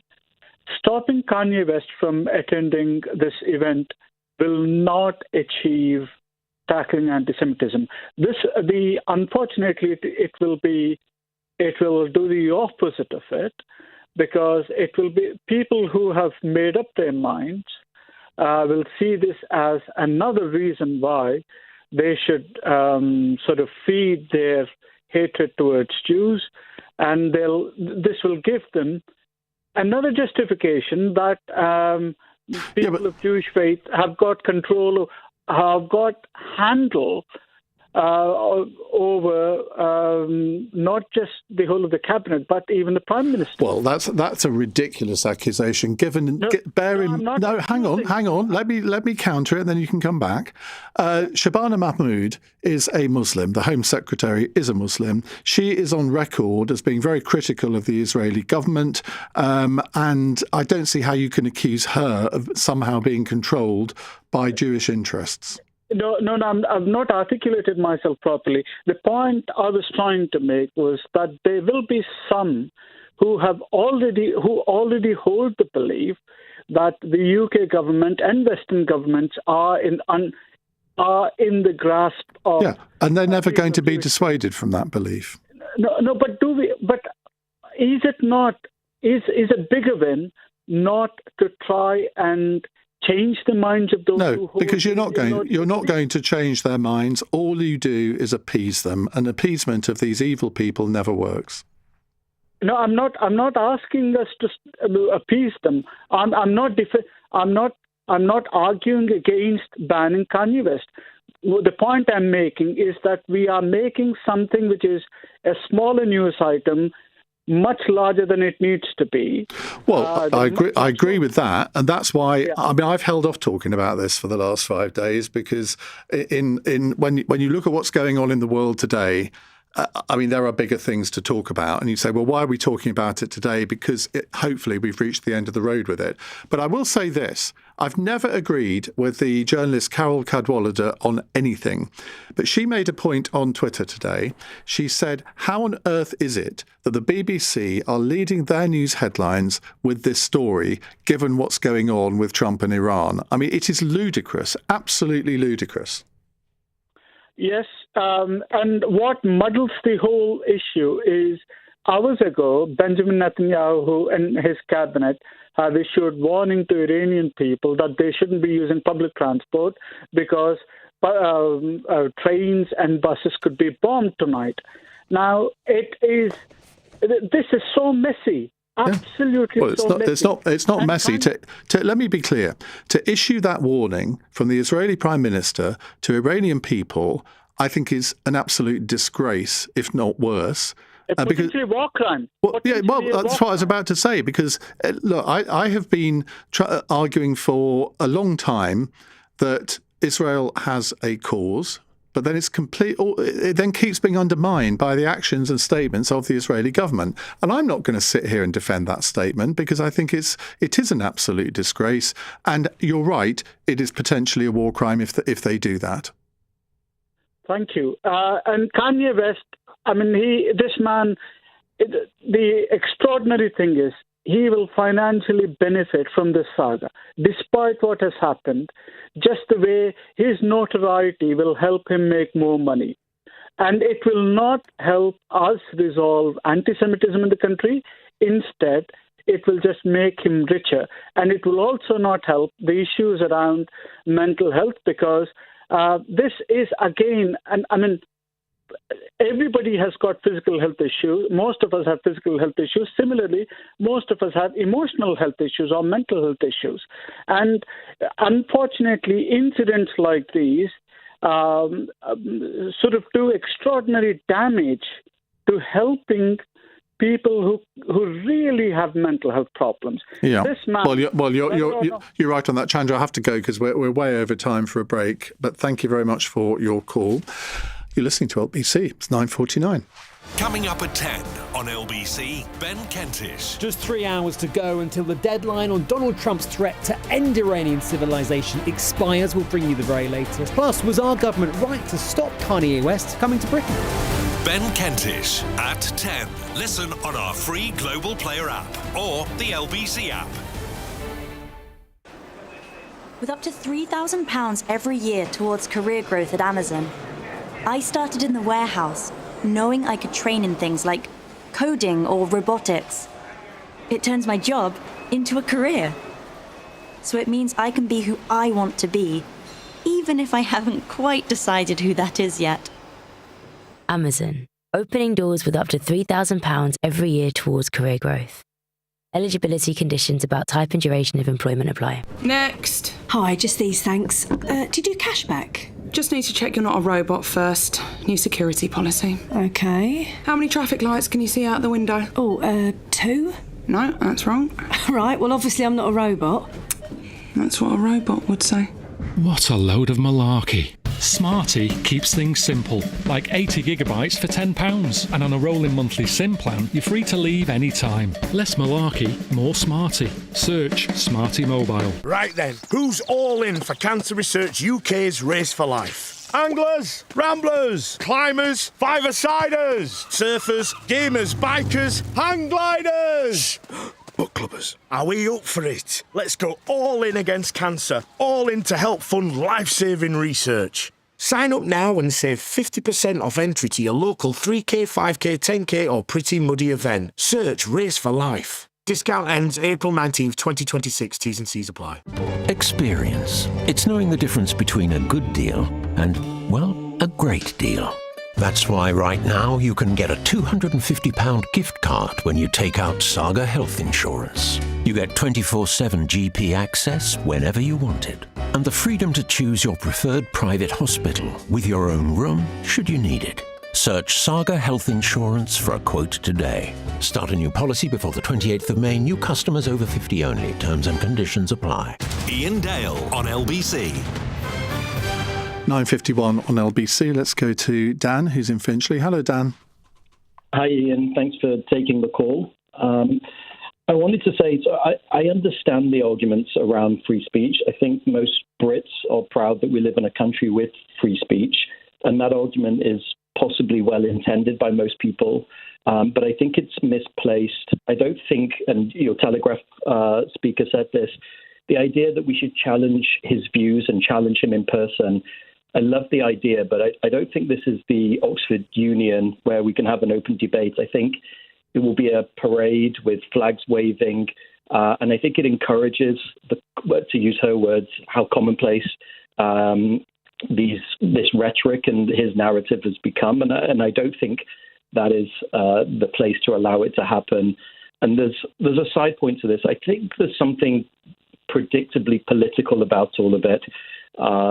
I think those who want him to come are probably the same people who will be arguing against Trump, for example, coming to the UK and having a royal visit, and possibly vice versa as well. So I think there's political a theme underneath all of this about who wants him to come and who doesn't. And I'm not sure it's even about free speech or mental health anymore. I think it's being polarized on political lines, as we're seeing so often nowadays.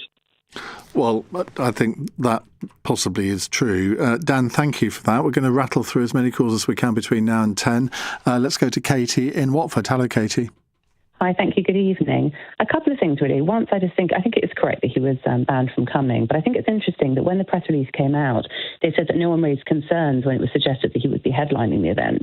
And yet, at Haringey Council, because it's a large event, they would have had to have convened their safety advisory group, much like Aston Villa had to do before, of course, that infamous Maccabi-Tel Aviv match. And it's interesting that they never raised the issue in that group, in the council, as to whether or not a known Nazi should be headlining that festival. But the other thing I wanted to mention also is your previous caller was talking about Israel. I think that the situation in Iran is absolutely tragic. But if, as suspected, Trump in a few hours is going to bomb the hell out of bridges and, power lines.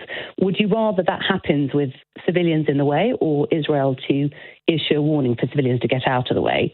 And we know... Well, hang on, they're talking about bombing trains. On what possible planet can that be justified? Train lines. I think they're saying train lines. Well, no. The warning said to people, don't go on trains, which indicates that it's the trains that will be attacked as well as the actual lines. Well, I believe that the thinking is that those bridges, those train lines, are being used to transport military, items, and therefore, if you warn civilians away from using them, then you're just going to be hitting the military targets. I'm not saying that war is not horrific, but if the options are America's bombing them tonight and not warning civilians, I think I know which one I prefer. We've heard reports, I can't obviously verify them, that the regime are lining up women and children on bridges as we speak. So, well, I've seen pictures of that, yeah. And that's horrific. But you are dealing with a regime who would do that, whether or not there are warnings up in there from Israel. But I think if the alternative is that those people are being bombed, around military targets without those warnings, I'd obviously favour it, just like I do in Gaza. I think it's horrific war. But for Israel not to warn, they do warn people, get out of this area with leaflets and text messages. That's surely preferable than in most war situations where there are no warnings. To warn your enemy is obviously giving them an advantage. OK, thank you very much. Jack is in Raleigh. Hello, Jack. Sorry, it's not Raleigh, it's Rayleigh, isn't it? Rayleigh, yes. Thank you. I should know that as an Essex boy. I have been to Rayleigh, actually. So anyway, what would you like to say? OK, come and see me. Yeah, I don't want to see a nuclear-armed Iran. And what's that got to do with Kanye West? Oh, sorry. Are you talking about Kanye West? Yes. Yeah. I do apologise. Yeah, I got the thread wrong. My father was with the British Army when they entered Belsen concentration camp, and they were piling up the dead bodies. My message to this Kanye West is he's got zillions of dollars.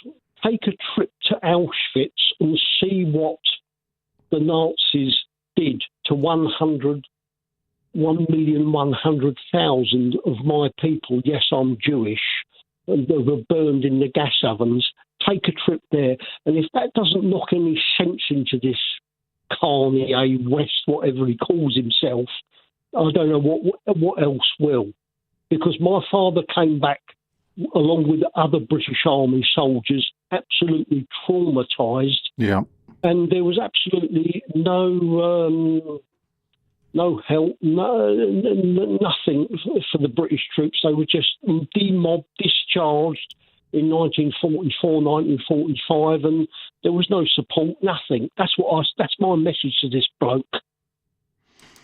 And I think that's a very good message to send. Thank you very much, Jack. Let's move on to Ruth in Llanelli. Hello, Ruth. Hello, Ian. Hi. Hi. It's always a privilege to talk to you because your programmes are brilliant. Well, thank you. Cutting to the chase, the question is obviously, do I agree or disagree with the ban? I do agree with the ban. I think whatever comment he's made and that he's sorry, I agree with you that, when you're repentant of something, you show it.